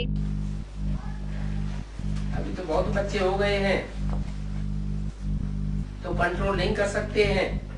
இப்பொழுது பார்த்தீர்கள் என்றால் நிறைய குழந்தைகள் ஆகிவிட்டனர். அப்படி இருக்கும் பொழுது கண்ட்ரோல் செய்ய முடியாது. तो खाना एक रस होना चाहिए। ஆகவே சாப்பாடு ஒரு சாறு கொண்டதாக தான் இருக்க வேண்டும், ஒரு சுவாதம் சுவை கொண்டதாக இருக்க வேண்டும். ऐसे नहीं कि आज अच्छा भोजन है तो जास्ती खावे। இப்படி இல்லை, இன்னைக்கு நல்ல சாப்பாடு இருக்கு நம்ம அதிகமா சாப்பிட்டுடலாம், அப்படி இருக்க கூடாது. जास्ती खाने वाले फिर बीमार भी तो बहुत हो जाते हैं। அதிகமா சாப்பிடக்கூடியவர்கள் அதிகமாகவும் தான் நோய்வாய்ப்படுகிறார்கள். बहुत बच्चे कहते हैं बाबा सुखधाम में कब चलेंगे। நிறைய குழந்தைகள் சொல்கிறார்கள், பாபா சுகதாமத்திற்கு நாம் எப்பொழுது செல்லவிருக்கிறோம். यहाँ तो हम बहुत तंगी में हैं। இங்கு எங்களுக்கு அதிகமாக தொந்தரவு ஏற்படுகிறது. सुखधाम में चलने से पहले பாபா சொல்கிறார், அரே சுகதாமத்திற்கு செல்வதற்கு முன்னால் अपनी तैयारी भी तो करनी है। தன்னை ரெடி பண்ணணும் இல்லையா? अब तक तुम्हारा वो योग कहाँ है। இப்பொழுது வரை உங்களுக்கு அந்த யோகம் எங்க இருக்கிறது? जो ऊंचे पद पाए सके। இதன் மூலமாக உயர்ந்த பதவி அடையலாம், அப்படிப்பட்ட யோகம் எங்க இருக்கு? योग की बहुत कमी है। யோகத்தின் அதிகமாக குறை இருக்கிறது. योग की कमी है, योग नहीं है तो क्या होगा। யோகத்தின் குறை இருக்கிறது, யோகம் இல்லை என்றால் பிறகு என்ன ஏற்படும்? भोग होगा। போகம் தான் இருக்கும். योगी नहीं है तो भोगी है। யோகியாக இல்லை என்றால் பிறகு போகியாக இருப்பார்கள். भोगी है तो खाने पीने में बुद्धि लगी रहती है। போகியாக இருக்கும் பொழுது பிறகு சாப்பாடு சாப்பிடும் விஷயத்தில் எல்லாத்திலுமே புத்தி அதிகமாக ஈடுபட்டு இருக்கும். लाचारी हालत में क्या करें? வேறு வழியற்ற நிலையில் என்ன செய்வது? लाचारी हालत में दूध और डबल रोटी भी ले सकते हैं, ये भी बोला है। வேறு வழி இல்லாத நிலையில் நீங்கள் பால் மற்றும் பிரெட் கூட சாப்பிடலாம்னு சொல்லிருக்காங்க. बाकी ऐसा नियम नहीं बनाए लेना है। அதை தவிர நீங்க இப்படி ஒரு நியமத்தை உருவாக்கி கொள்ள கூடாது. जहाँ मौका मिला वहाँ खाना शुरू कर दिया। அதாவது எங்க நம்மளுக்கு கொஞ்சம் சான்ஸ் கிடைத்தால் அங்க நம்ம சாப்பிட தொடங்கி விடலாம், இப்படி இருக்க கூடாது. अभी भाई लोग तो बाहर गाँव को जाते 1 हफ्ते 1 महीना तक है। அவங்க சொல்றாங்க, பாபா பாய் லோக் வெளிய 1 வாரம் 1 மாசம் வரை வேற ஊருக்கு போகிறாங்க. उसको फूड का तो परहेज नहीं रख पाते। அப்படி இருக்கும் பொழுது அவர்கள் சாப்பாடுக்கு எந்த ஒரு ரெஸ்ட்ரிக்ஷன் அவர்களால் வைக்க முடியவில்லை. அப்படி இருக்கும் பொழுது என்ன செய்வது? बाबा ने तो बताया है कच्ची सब्जियां खाने की आदत डाल देनी चाहिए। நம்மளுக்கு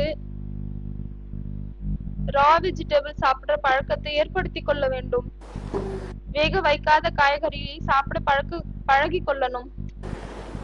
हष्ट पुष्ट बने रहेंगे। அப்படி இருக்கும் பொழுது நல்லா இருக்கும் உடம்பு. फल तो मिल ही जाते हैं हर जगह। எல்லா இடத்திலும் சுற்றியும் பழங்கள் கிடைக்கும் தான். सबसे अच्छा तो है घर में से जब निकलो மிகவும் நல்லது என்னவென்றால் வீட்டிலிருந்து எப்பொழுது வெளியே செல்கிறீர்களோ तो दूध में आटा मार के और पूड़ियाँ बना के निकल पड़ो.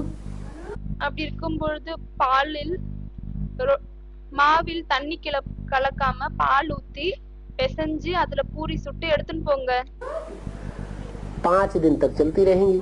அது 5 நாள் வரை உங்க கூடவே இருக்கும்.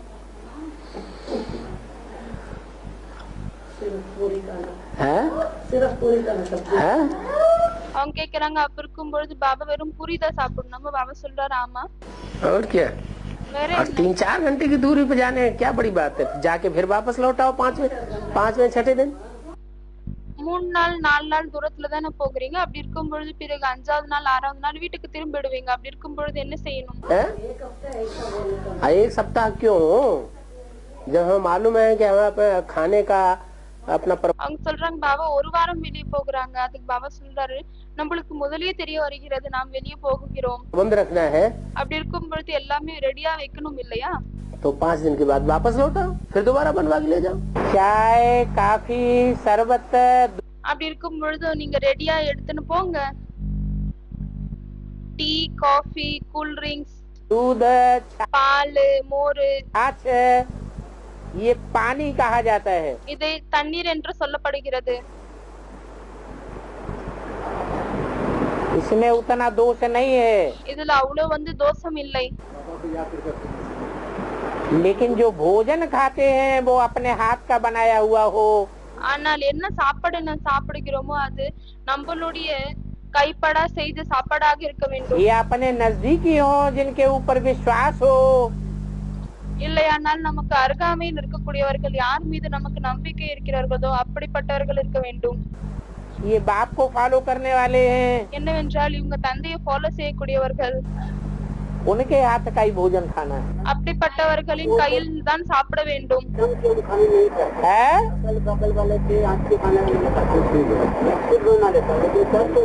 अच्छी बात है. அவங்க சொல்றாங்க பாபா நான் அக்கம் பக்கம் வீட்டுல இருக்கக்கூடியவங்களுக்கு சாப்பிடுறது இல்லை, தன்னுடைய கைப்படாதான் சாப்பிடுறேன்.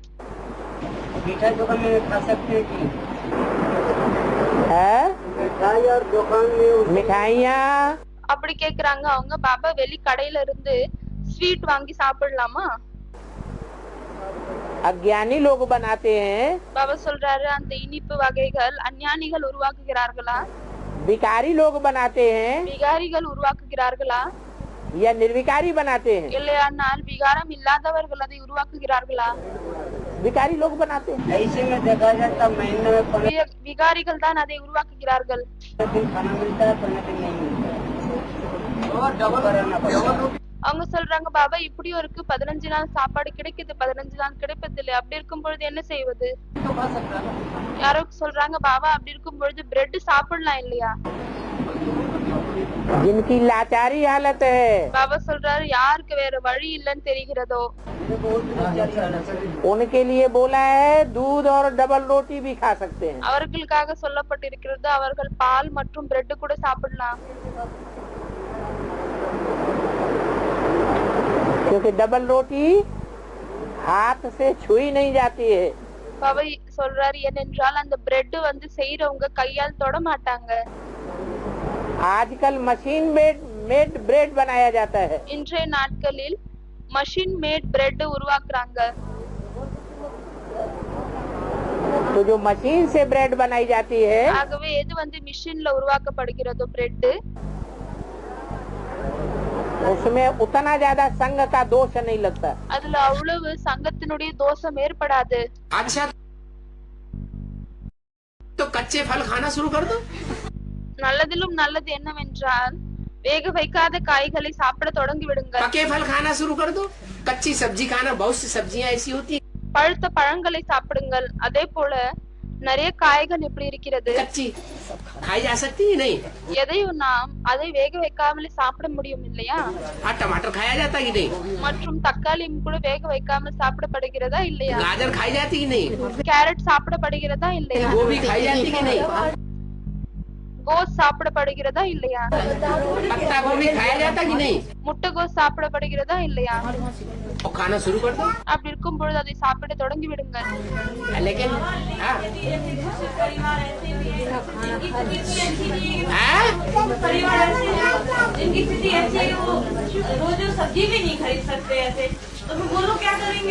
सब्जी नहीं खरीद सकते. அவங்க சொல்றாங்க, பாபா நிறைய குடும்பம் எப்படியும் இருக்கிறது, யார்கிட்ட டெய்லி அவர்களால் காயை வாங்க முடியாது. அப்படி இருக்கவங்க என்ன செய்யலாம்? பாபா சொல்றாரு, अच्छा अच्छा अच्छा कोई बात नहीं कोई बात. பாபா சிலர் காயை வாங்க முடியவில்லையா? சரி சரி, ஒண்ணும் இல்லை, நல்லது நல்லது. सब्जी नहीं खरीद सकते हैं तो कम से कम गेहूं लेकर के मुट्ठी भर पानी में भिगो तो सकते हैं. ஒருவேளை அவர்களால் காயை வாங்க முடியவில்லை என்றால் கோதுமையை, ஒரு கைப்பிடி கோதுமையை எடுத்து தண்ணீரில் ஊற வைக்க முடியும் இல்லையா? भिगो सकते हैं कि नहीं? ஊற வைக்க முடியுமா இல்லையா? भिगो सकते.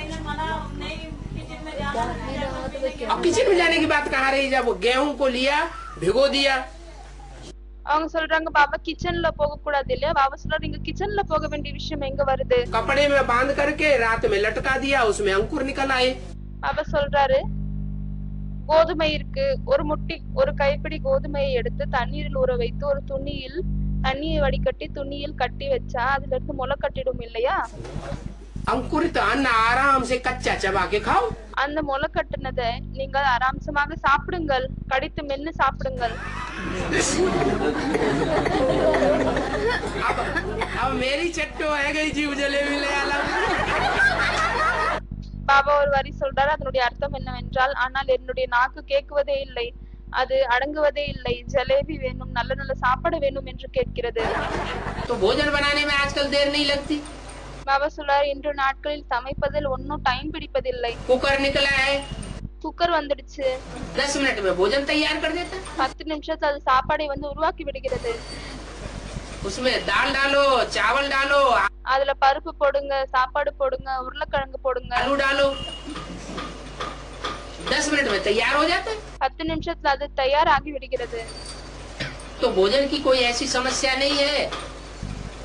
कोई कहते हैं कि हमें भोजन बनाना नहीं आता. ஆகவே சாப்பாடுக்கு எந்த ஒரு பிரச்சனையும் இல்லை. ஆனால் சிலர் இருக்கிறார்கள், யார் சொல்கிறார்கள், எங்களுக்கு சாப்பாடு சமைப்பதே தெரியாது. अरे मनुष्य क्या नहीं कर सकता है? அது ஒரு மனிதனால் என்ன செய்ய முடியாது? मनुष्य दुनिया के सारे काम करता है, तो மனிதன் உலகத்தில் இருக்கக்கூடிய அனைத்து வேலையும் செய்கிறான். भोजन बनाना नहीं सीख सकता है. அப்படி இருக்கும் பொழுது அவனால் சமைப்பதை கற்றுக்கொள்ள முடியாதா என்ன? बहानेबाजियां कर लेते हैं. ஆனால் ஏதோ ஒரு சாக்கு போக்கு சொல்கிறார்கள். कोई कहते हैं हमें 10-15 दिन के लिए बाहर जाना पड़ता है. சிலர் சொல்கிறார்கள், எங்களுக்கு 10-15 நாள் வரை வெளியே போக வேண்டியதாக இருக்கிறது. 5-5 दिन हमें बाहर रहना पड़ता है. 5 நாள் வரை எங்களுக்கு வெளியவே இருக்க வேண்டியதாக இருக்கிறது. बाप कहते हैं कि तुम डबल रोटी और दूध से भी काम चला सकते हो. அப்பொழுது பாபா சொல்கிறார், நீங்கள் பிரெட் மற்றும் பால் மூலமாகவும் தன்னுடைய வேலையை ஓட்டலாம். फलों पर भी काम चला सकते हो. பழங்கள் மூலமாகவும் வேலையை செய்யலாம். आत्मा हर जाए तो कच्ची सब्जी पर भी काम चला सकती है. சில ஆத்மாக்கள் உறுதியாக இருந்து விட்டால் அவர்களால் வேக வைக்காத காயின் மூலமாகவும் வேலை செய்யலாம். जितना कायदा उतना फायदा. நாம் எவ்வளவுக்கு எவ்வளவு நியமத்தை ஃபாலோ பண்ணோமோ அவ்வளவு நம்மளுக்கு லாபம் ஏற்படும். अभी तो बहुत थोड़ा समय रह गया है. இப்பொழுது மிகவும் குறைந்த காலம் தான் இருந்து விட்டது. अगर ध्यान नहीं दिया तो हमेशा के लिए फिर संस्कार पक्के हो जाएंगे. जन्म जन्मांतर के संस्कार पक्के हो जाएंगे, अन्न दोष और संग दोष के. ஒருவேளை இப்பொழுது நாம் ஸ்ட்ரிக்டாக இல்லவில்லை என்றால் பிறகு நிறைய ஜென்மத்திற்கான சம்ஸ்காரம் வந்துவிடும் ஆத்மாவில். அதனால் தான் அன்னதோஷம் சங்கதோஷத்தில் नीचे गिरते रहे. ஸ்ட்ரிக்டாக இருக்க வேண்டும், இல்லையானால் கீழே விழுந்து கொண்டே இருப்போம். भगवान ने अभी 4, 6, 8, 10, 15 साल से कुकर चलाया है. பகவான் இப்பொழுது 5 வருஷமா 10 வருஷமா குக்கரை உருவாக்கி விட்டார். वो घर में बैठे कुकर में दाल चावल आलू भर दो. एक बर्तन में दाल, एक बर्तन में चावल, एक बर्तन में आलू. இப்பொழுது நீங்கள் ஒரு பாத்திரத்தில் சாப்பாடு, ஒரு பாத்திரத்தில் பருப்பு, ஒரு பாத்திரத்தில் உருளைக்கிழங்கு வச்சிடுங்க. और सब्जी खाना हो तो एक बर्तन में सब्जी काट काट के रख दो. மற்றும் ஒருவேளை உங்களுக்கு காய் சாப்பிடணும் என்றால் ஒரு பாத்திரத்தில் காய் கட் பண்ணி வச்சிடுங்க. चारों चीजों को रखो और आग पे चढ़ा दो. 4 பொருட்களையும் வச்சுட்டு நீங்கள் நெருப்புல வச்சிருங்க. वो भी जला दिया है क्या गैस, लकड़ियां भी नहीं जलानी पड़ती. அப்படி இருக்கும் பொழுது இப்பொழுது கேஸ் கூட வந்துடுச்சு. உங்களுக்கு விறகு எரிக்கணும் என்ற அவசியம் இல்லை. गैस के ऊपर रख दो, கேஸ் மேல வச்சிருங்க. 10-15 मिनट रखा रहने दो और उतार के नीचे रख दो. 10-15 நிமிஷம் வைங்க அதுல. அதுக்கப்புறமா இறக்கி கீழே வச்சிருங்க. அதை சில்லுன்னு ஆக்க சூடு போகட்டும் அதுல இருந்து. आराम से जब ठंडा हो जाए 10 मिनट में खाना तैयार, कुछ भी करना नहीं पड़ता. மெதுவாக இருந்து கொண்டு அதுல இருந்து எல்லா விதமான சூடு இறங்கி விட்ட உடனே எந்த ஒரு வேலையும் செய்ய வேண்டிய அவசியம் இல்லை. 10-15 நிமிடத்தில் எல்லா விதமான சாப்பாடும் உருவாகி விடுகிறது. और बाबा ने बता दिया सबसे अच्छा भोजन है दाल चावल आलू. அதை விட பாபா என்ன சொல்லியிருக்கார் என்றால் மிகவும் நல்ல சாப்பாடு என்னவென்றால் பருப்பு, சாதம் மற்றும் உருளைக்கிழங்கு ஆகும். గ్యాస్ ఉంది, కుక్కర్ ఉంది, బియ్యం పెట్టండి, ఓ దాంట్లో పప్పు పెట్టండి, ఓ దాంట్లో ఉల్లగడ్డలు పెట్టండి, కావాలంటే కూరగాయలు తిరిగేసుకోండి, 10 నిమిషాలు గ్యాస్ మీద పెట్టండి, ఉడికిపోతే తినండి. மற்றும் சாதாரண சாப்பாடை உருவாக்கினால் உங்களுக்கு நோய் கூட வராது.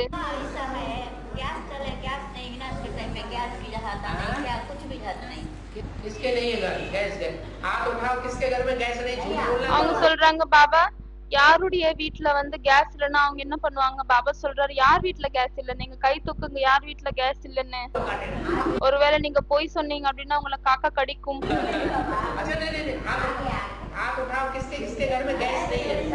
சரி கை தூக்குங்க யாருடைய வீட்டுல கேஸ் இல்லன்னு. அவங்க பாபா சொல்றாரு எல்லார் வீட்லயுமே வந்து கேஸ் இருக்கு, அப்ப நீங்க ஏன் வீணான விஷயங்களை பேசுறீங்க?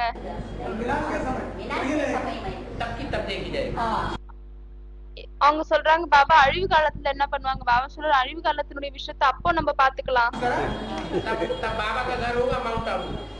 அப்பொழுது பாபா அவனுடைய வீடு மவுண்ட் ஆபுவாக இருக்கும். அங்க மவுண்ட் ஆபுல அப்ப உங்களுக்கு கேஸ் கிடைக்காதா? எல்லாமே கிடைக்கும்.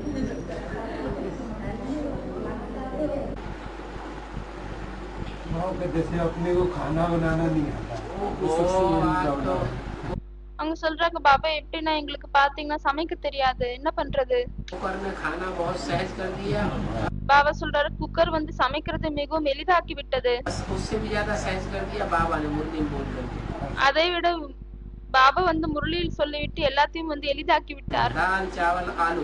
உருளைக்கிழங்கு, சாப்பாடு மற்றும் பருப்பு இது மிகவும் நல்ல சாப்பாடு ஆகும். இதுல எல்லா விதமான விட்டமின்ஸ் நிறைஞ்சி இருக்கு. நீங்கள் குக்கர்ல 3 பாத்திரங்கள்ல வச்சு ஒரேடியாக போட்டுருங்க. அது 10 நிமிஷத்துல ரெடியாகி விடும். பிறகு அதை நீங்க சாப்பிட விடுங்கள். அதுல எந்த ஒரு உழைப்பும் இல்லை.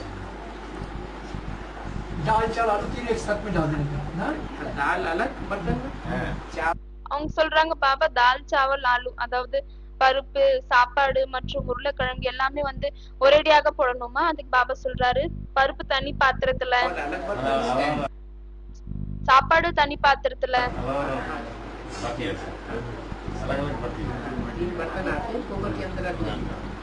3 பாத்திரங்கள் வருது குக்கருக்குள்ள வைப்பதற்காக. அப்படி இருக்கும் பொழுது நீங்கள் பருப்பு, சாதம், உருளைக்கிழங்கு 3த்தையும் தனித்தனியாக வைத்து விடுங்கள்.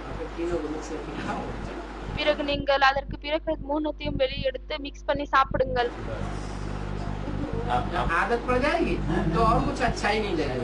எப்பொழுது உங்கள் அதனுடைய பழக்கம் ஏற்பட்டு விடுகிறது அதற்கு பிறகு உங்களுக்கு வேற எந்த ஒரு சாப்பாடும் நல்லாவே தோணாது.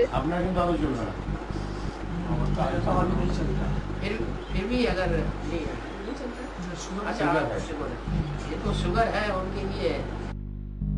யாரும் சொல்றாங்க பாபா இது எங்களால சாப்பிட முடியாது. பாபா சொல்றாரு ஏன் சாப்பிட முடியாது? நல்லது சுகர் இருக்கா? அப்ப யாருக்கு சுகர் இருக்கோ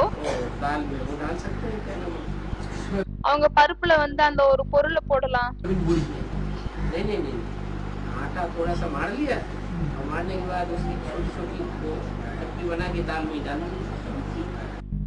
அப்படி இருக்கும் பொழுது அவர்கள் என்ன பண்ணலாம் அப்படின்னா பருப்பு வேக வச்சுட்டு அதுல சாப்பாடு போடாமல் மாவு பிசைஞ்சு கொட்டு அதை குட்டி குட்டியா ரூபத்துல பால் மாதிரி பண்ணிட்டு அதுல போட்டுருங்க. பருப்பு கொதிக்கும் பொழுது அதுல போட்டுருங்க.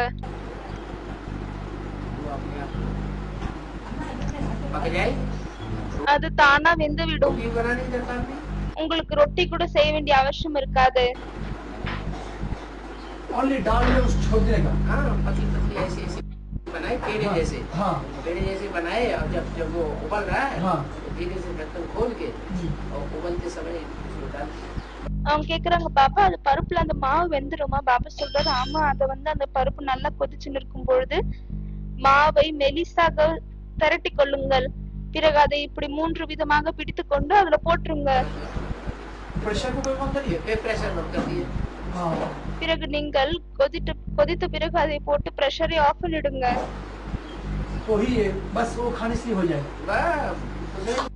அவங்க சொல்றாங்க, பாபா இது சாப்பிட்ட போதுமா? பாபா சொல்றாரு, ஆமா போதும், வேற எந்த ஒரு விஷயத்துக்கும் அவசியம் இல்லை. இது உங்களுடைய ரூட்டீன் ஆகிவிடும் மற்றும் உங்களுக்கு வேற எதுவுமே சாப்பிடுறதுக்கு நல்லாவே தோணாது.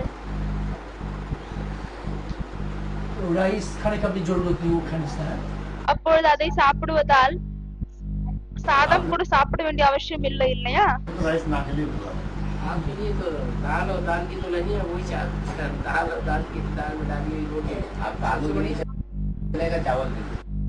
ஆகவே அந்த பருப்புல போடப்பட்ட அந்த ரொட்டி நல்லது. அதுதான் பாபா தால் துல்னியான்னு சொல்றாரு.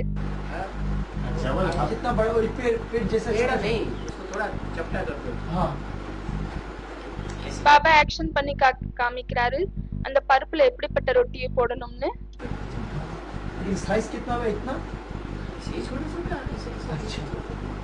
அதோட சைஸ் குட்டி குட்டியா இருக்கணும். இப்படி கையால நீங்க அமுத்தி விடுங்க. யாரோ சொல்றாங்க, பாபா கிரீன் சில்லி பச்சை மிளகாய் அதிகமா சாப்பிடுவது நல்லது இல்லை, இல்லையா?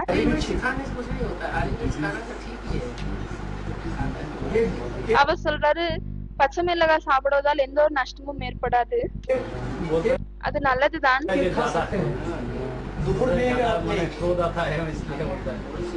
அவங்க சொல்றாங்க, பாபா இல்ல மிளகாய் சாப்பிட்டா கோபம் வரும் இல்லையா, அதனாலதான் கேட்டேன்.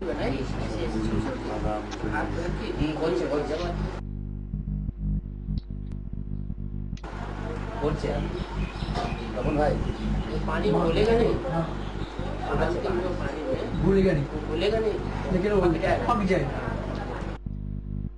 அவங்க கேக்குறாங்க, திரும்பவும் அதே ரொட்டிக்காக கேக்குறாங்க. பாபா பருப்புல ஒரு ரொட்டி போட சொல்றாரு. அதுக்கு அவங்க கேக்குறாங்க, பாபா அதுல அது புல்காவா மாறாதா?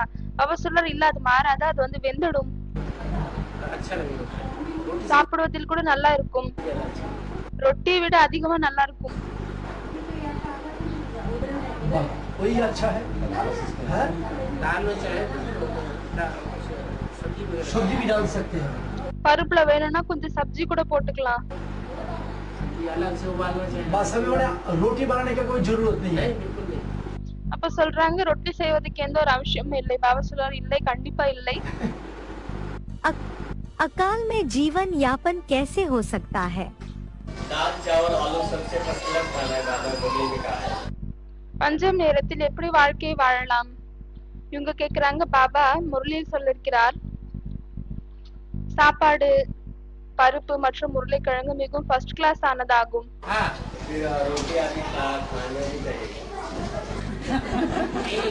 அப்படி இருக்கும் பொழுது ரொட்டி எல்லாம் சாப்பிடக்கூடாதா என்ன? அப்ப சொல்றாரு, இன்னும் போக போக எப்பொழுது அழிவு வருமோ அப்பொழுது உங்களுக்கு ரொட்டின்னு சொல்றதுக்கு கூட நேரம் வராது, இருக்காது. அப்பொழுது ஓடக்கூடிய காலம் வந்துவிடும். அப்படி இருக்கும் பொழுது உங்களுக்கு மாவு பேசுறதுக்கான டைம் கிடைக்காது மற்றும் எந்த ஒரு டைமும் கிடைக்காது. அப்படி இருக்கும் பொழுது சாப்பாடு மிகவும் நேரம் பிடிக்காததாகும். बाबा ने बोला, பாபா சொல்லிருக்கிறார், पुरुषार्थ के लिए 2 रोटी चाहिए। புருஷார்த்தத்திற்காக 2 ரொட்டி தேவை. 2 रोटी से आदमी जिंदा रह सकता कि नहीं? 2 ரொட்டியை சாப்பிட்டு மனிதனால் உயிரோடு இருக்க முடியுமா இல்லையா? अकाल पड़ेगा, பஞ்சம் வரும், सारे भारत में अकाल पड़ेगा। முழு பாரதத்திலும் பஞ்சம் வரும்। अभी तो थोड़े जिलों में घोषित हुआ है। இப்பொழுது பார்த்தீர்கள் என்றால் கொஞ்சம் குறைந்த இடத்தில் தான் இது டிக்ளேர் பண்ணிருக்காங்க। लेकिन ऐसा भी टाइम आएगा, ஆனால் இப்படிப்பட்ட நேரமும் வரும், सारे भारत में अकाल पड़ेगा। முழு பாரதத்திலும் பஞ்சம் வரும்। शास्त्रों में भी लिखा है, हिस्ट्री भी यही बात कहती है। சாஸ்திரத்திலும் எழுதப்பட்டிருக்கிறது மற்றும் ஹிஸ்டரியும் இதே விஷயத்தை தான் சொல்கிறது। जब राजाएं अत्याचारी होते हैं, भ्रष्टाचारी होते हैं, எப்பொழுது ராஜாக்கள் அத்தியாச்சாரியாக இருந்தார்கள், பிரஷ்டச்சாரியாக இருந்தார்கள், पब्लिक ज्यादा दुखी होती है, பப்ளிக் அதிகமாக துக்கத்தில் வந்தார்கள், तो क्या पड़ता है? அப்பொழுது என்ன வருகிறது? अकाल पड़ता है। பஞ்சம் வருகிறது, ஏற்படுகிறது। तो संभावना है कि नहीं? अभी है, अकाल पड़े। அப்படி இருக்கும் பொழுது அப்படிப்பட்ட நேரம் இப்பொழுது வரலாம் என்ற ஒரு ஏதாவது தென்படுகிறதா இல்லையா? பஞ்சம் வரும்। बाबा कहते हैं पुरुषार्थ के लिए 2 रोटी चाहिए। ஆகவே பாபா சொல்கிறார் புருஷார்த்தத்திற்காக 2 ரொட்டி தான் தேவை। उस 2 रोटी में अरबपति भी पलते हैं। அந்த 2 ரொட்டியில் கோடீஸ்வரர்களும் வாழ்கிறார்கள், उनका भी पेट पल सकता है, அவர்களுடைய வயிறு பசி கூட அடங்கும், और गरीब का भी पल सकता है, और மற்றும் ஏழைகளுடைய வயிறு கூட அதுல பசி அடங்கிவிடும், पुरुषार्थ भी चल सकता है। மற்றும் புருஷார்த்தம் கூட நடக்கலாம்। अच्छा, 2 रोटी चाहिए, சரி, நல்லது, 2 ரொட்டி தான் தேவை। दाल भी नहीं। பருப்பு கூட வேண்டாம்। बाबा ने दाल भी नहीं बोली साथ में। பாபா வந்து கூட பருப்புக்காகவும் சொல்லவில்லை। ये अंदर अंदर संकल्प चलते रहते हैं कोई कोई ब्रह्म कुमारियों के। சில பிரம்மகுமாரிகளுக்கு இதெல்லாம் உள்ளுக்குள்ளே எண்ணங்கள் ஓடிக்கொண்டே இருக்கிறது। क्या? என்ன? अरे हमने लाखों रुपया दिया यज्ञ में, நாம் யக்னத்தில் இவ்வளவு லட்சக்கணக்கான பணத்தை கொடுத்தோம், लेकिन बाबा ने ऐसे बोल दिया। क्या बोल दिया? हाँ, 2 रोटी पेट के लिए बहुत काफी, पुरुषार्थ के लिए। ஆனால் பாபா இப்படி சொல்லிவிட்டார்। என்ன சொல்லிவிட்டார்? 2 ரொட்டி புருஷார்த்தத்திற்காக போதும்। दाल भी नहीं। பருப்பு கூட இல்லை। अरे दाल 100 रुपया किलो। அரே பருப்பு வந்து 1 கிலோ 100 ரூபாய்।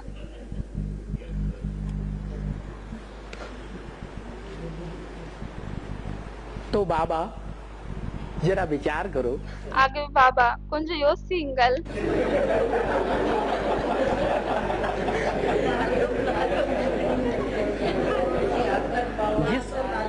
बाबा जिसको दांत नहीं है,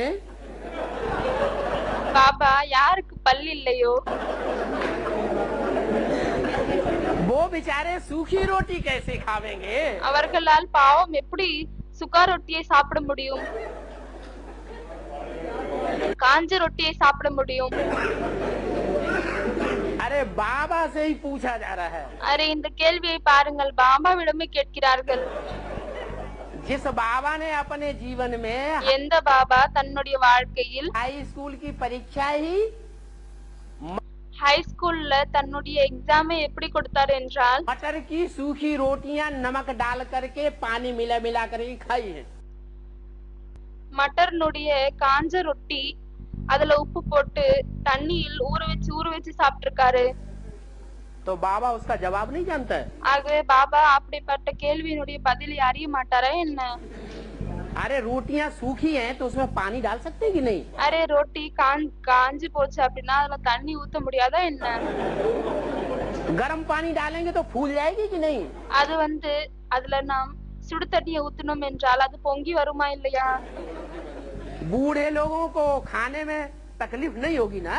அதே வயதானவர்கள் சாப்பிடுவதில் எந்த ஒரு கஷ்டமும் வராது இல்லையா? खा लो, சாப்பிட்டு விடுங்கள்।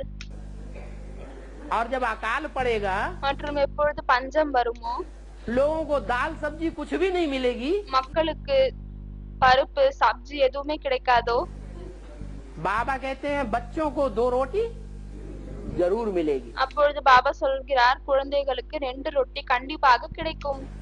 तो अगर ऐसी स्थिति आ गई, दाल न मिली, सब्जी नहीं मिली, ஆகவே இப்படிப்பட்ட நேரம் வந்து விட்டது, எதுல தால் கிடைக்கல, சப்ஜி கிடைக்கல, और बूढ़ी बूढ़ी माताएं यज्ञ में हैं, மற்றும் வயதான மாதாக்கள் யக்னத்தில் இருக்கிறார்கள், सरेंडर तो हो रही है ना, சரண்டர் ஆகுகிறார்கள் இல்லையா? तो उनको वो सूखी रोटी मिलेगी कि नहीं मिलेगी? ஆகவே அவர்களுக்கு அந்த காஞ்ச ரொட்டி கிடைக்குமா இல்லையா? तो क्या भूखी रह जाएंगी? அப்படி இருக்கும் பொழுது அவர்கள் அந்த காஞ்ச ரொட்டி சாப்பிடாமல் பசியோடு இருந்து விடுவார்களா என்ன? भूखी रह जाएंगी? பசியோடு இருப்பார்களா? नहीं खाएंगी? சாப்பிட மாட்டாங்களா? अरे भूख बिचारी कंडा खाए। ஹிந்தில ஒரு பழமொழி இருக்குது, பசி எடுத்தால் காய்ந்த சாணியையும் சாப்பிட்டு விடுவார்கள். भूख लगेगी तो सूखी रोटियों में कैसे खाएं, उसका जवाब अपने आप पानी डालो। ஆகவே எப்பொழுது பசி எடுக்கிறதோ அப்பொழுது அந்த காஞ்ச ரொட்டி எப்படி சாப்பிடுவது என்ற கேள்விக்கு தானாகவே பதில் கிடைத்துவிடும்.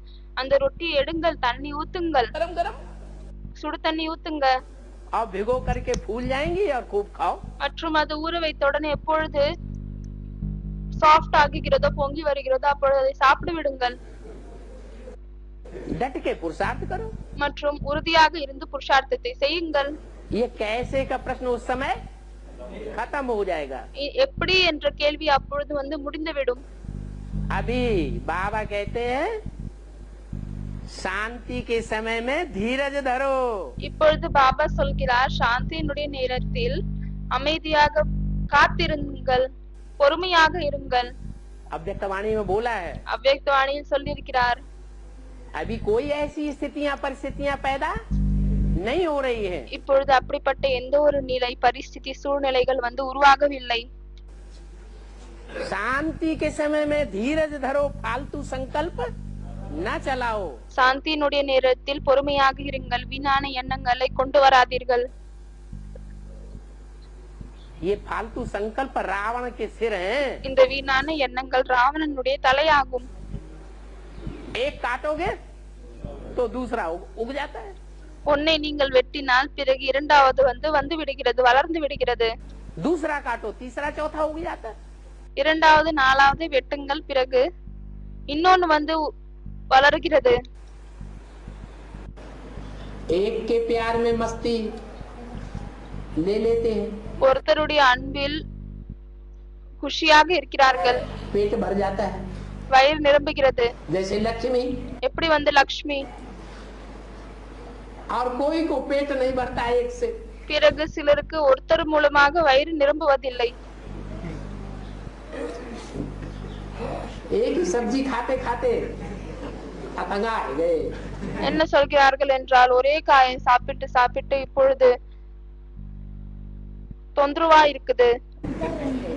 दूसरी सब्जी चाहिए, तीसरी सब्जी चाहिए। இரண்டாவது காய் வேண்டும், மூணாவது காய் வேண்டும்.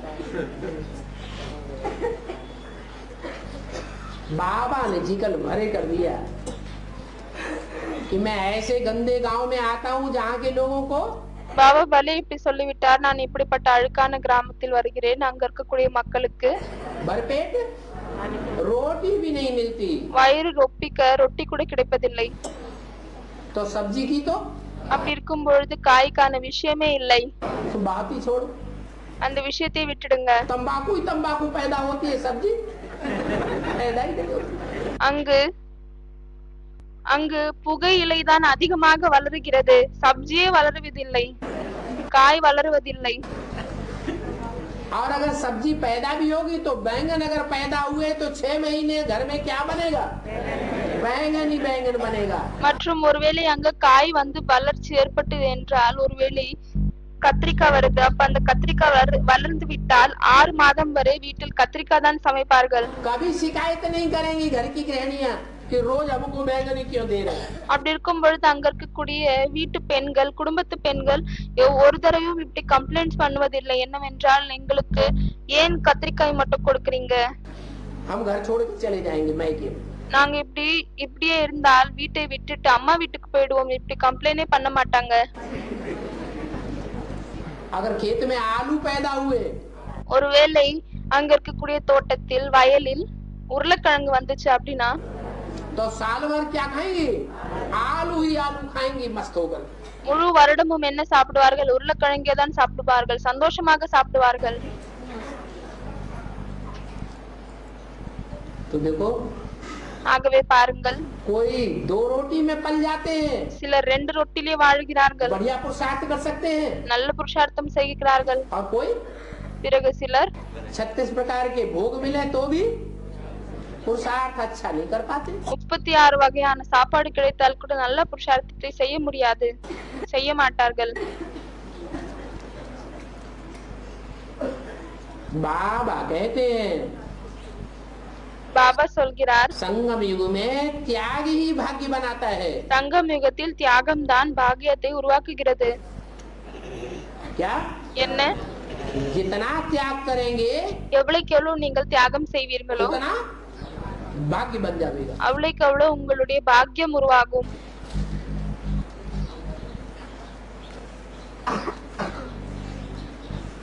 फिर भी ऐसे लोग तो बहुत कम देखे जा रहे हो. ஆனாலும் கூட இப்படிப்பட்ட மக்கள் மிகவும் குறைந்த நபர்கள் தான் தென்படுகிறார்கள்.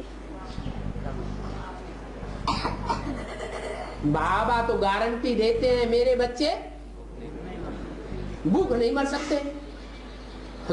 பாபா கேரண்டி கொடுக்கிறார், என்னுடைய குழந்தைகள் பசியால் இறக்க மாட்டார்கள். 2 रोटी जरूर खाने को मिलेंगी. 2 ரொட்டி கண்டிப்பாக சாப்பிடும் கிடைக்கும். फिर बैंक बैलेंस कोई न बनाता हो, பிறகு யாராவது பேங்க் பேலன்ஸ் இல்லை, சேமிப்பதில்லை, है 2 रोटी के ऊपर ही जिंदगी छोड़ दी हो, அந்த 2 ரொட்டிக்காகவே தன்னுடைய வாழ்க்கையில விட்டுட்டாங்க, பேங்க் பேலன்ஸ் விட்டுட்டாங்க. ऐसे कम निकलेंगे या ज्यादा निकलेंगे? இப்படிப்பட்டவர்கள் கம்மியானவர்கள் தான் வெளியே வருவார்களா இல்ல அதிக நபர்கள் வருவார்களா? बहुत कम निकले. மிகவும் குறைந்த நபர்கள் தான் வருவார்கள். और जो निकलते हैं उनमें भी नंबरवार पुरुषार्थ अनुसार. மற்றும் யார் வருகிறார்களோ அவர்களும் வரிசைகரமான புருஷார்த்தத்தின் அடிப்படையில் தான் இருக்கிறார்கள். कोई निभाने वाले, कोई न निभाने वाले. சிலர் கரை சேர்க்கக்கூடியவர்கள், சிலர் சேர்க்காதவர்கள்.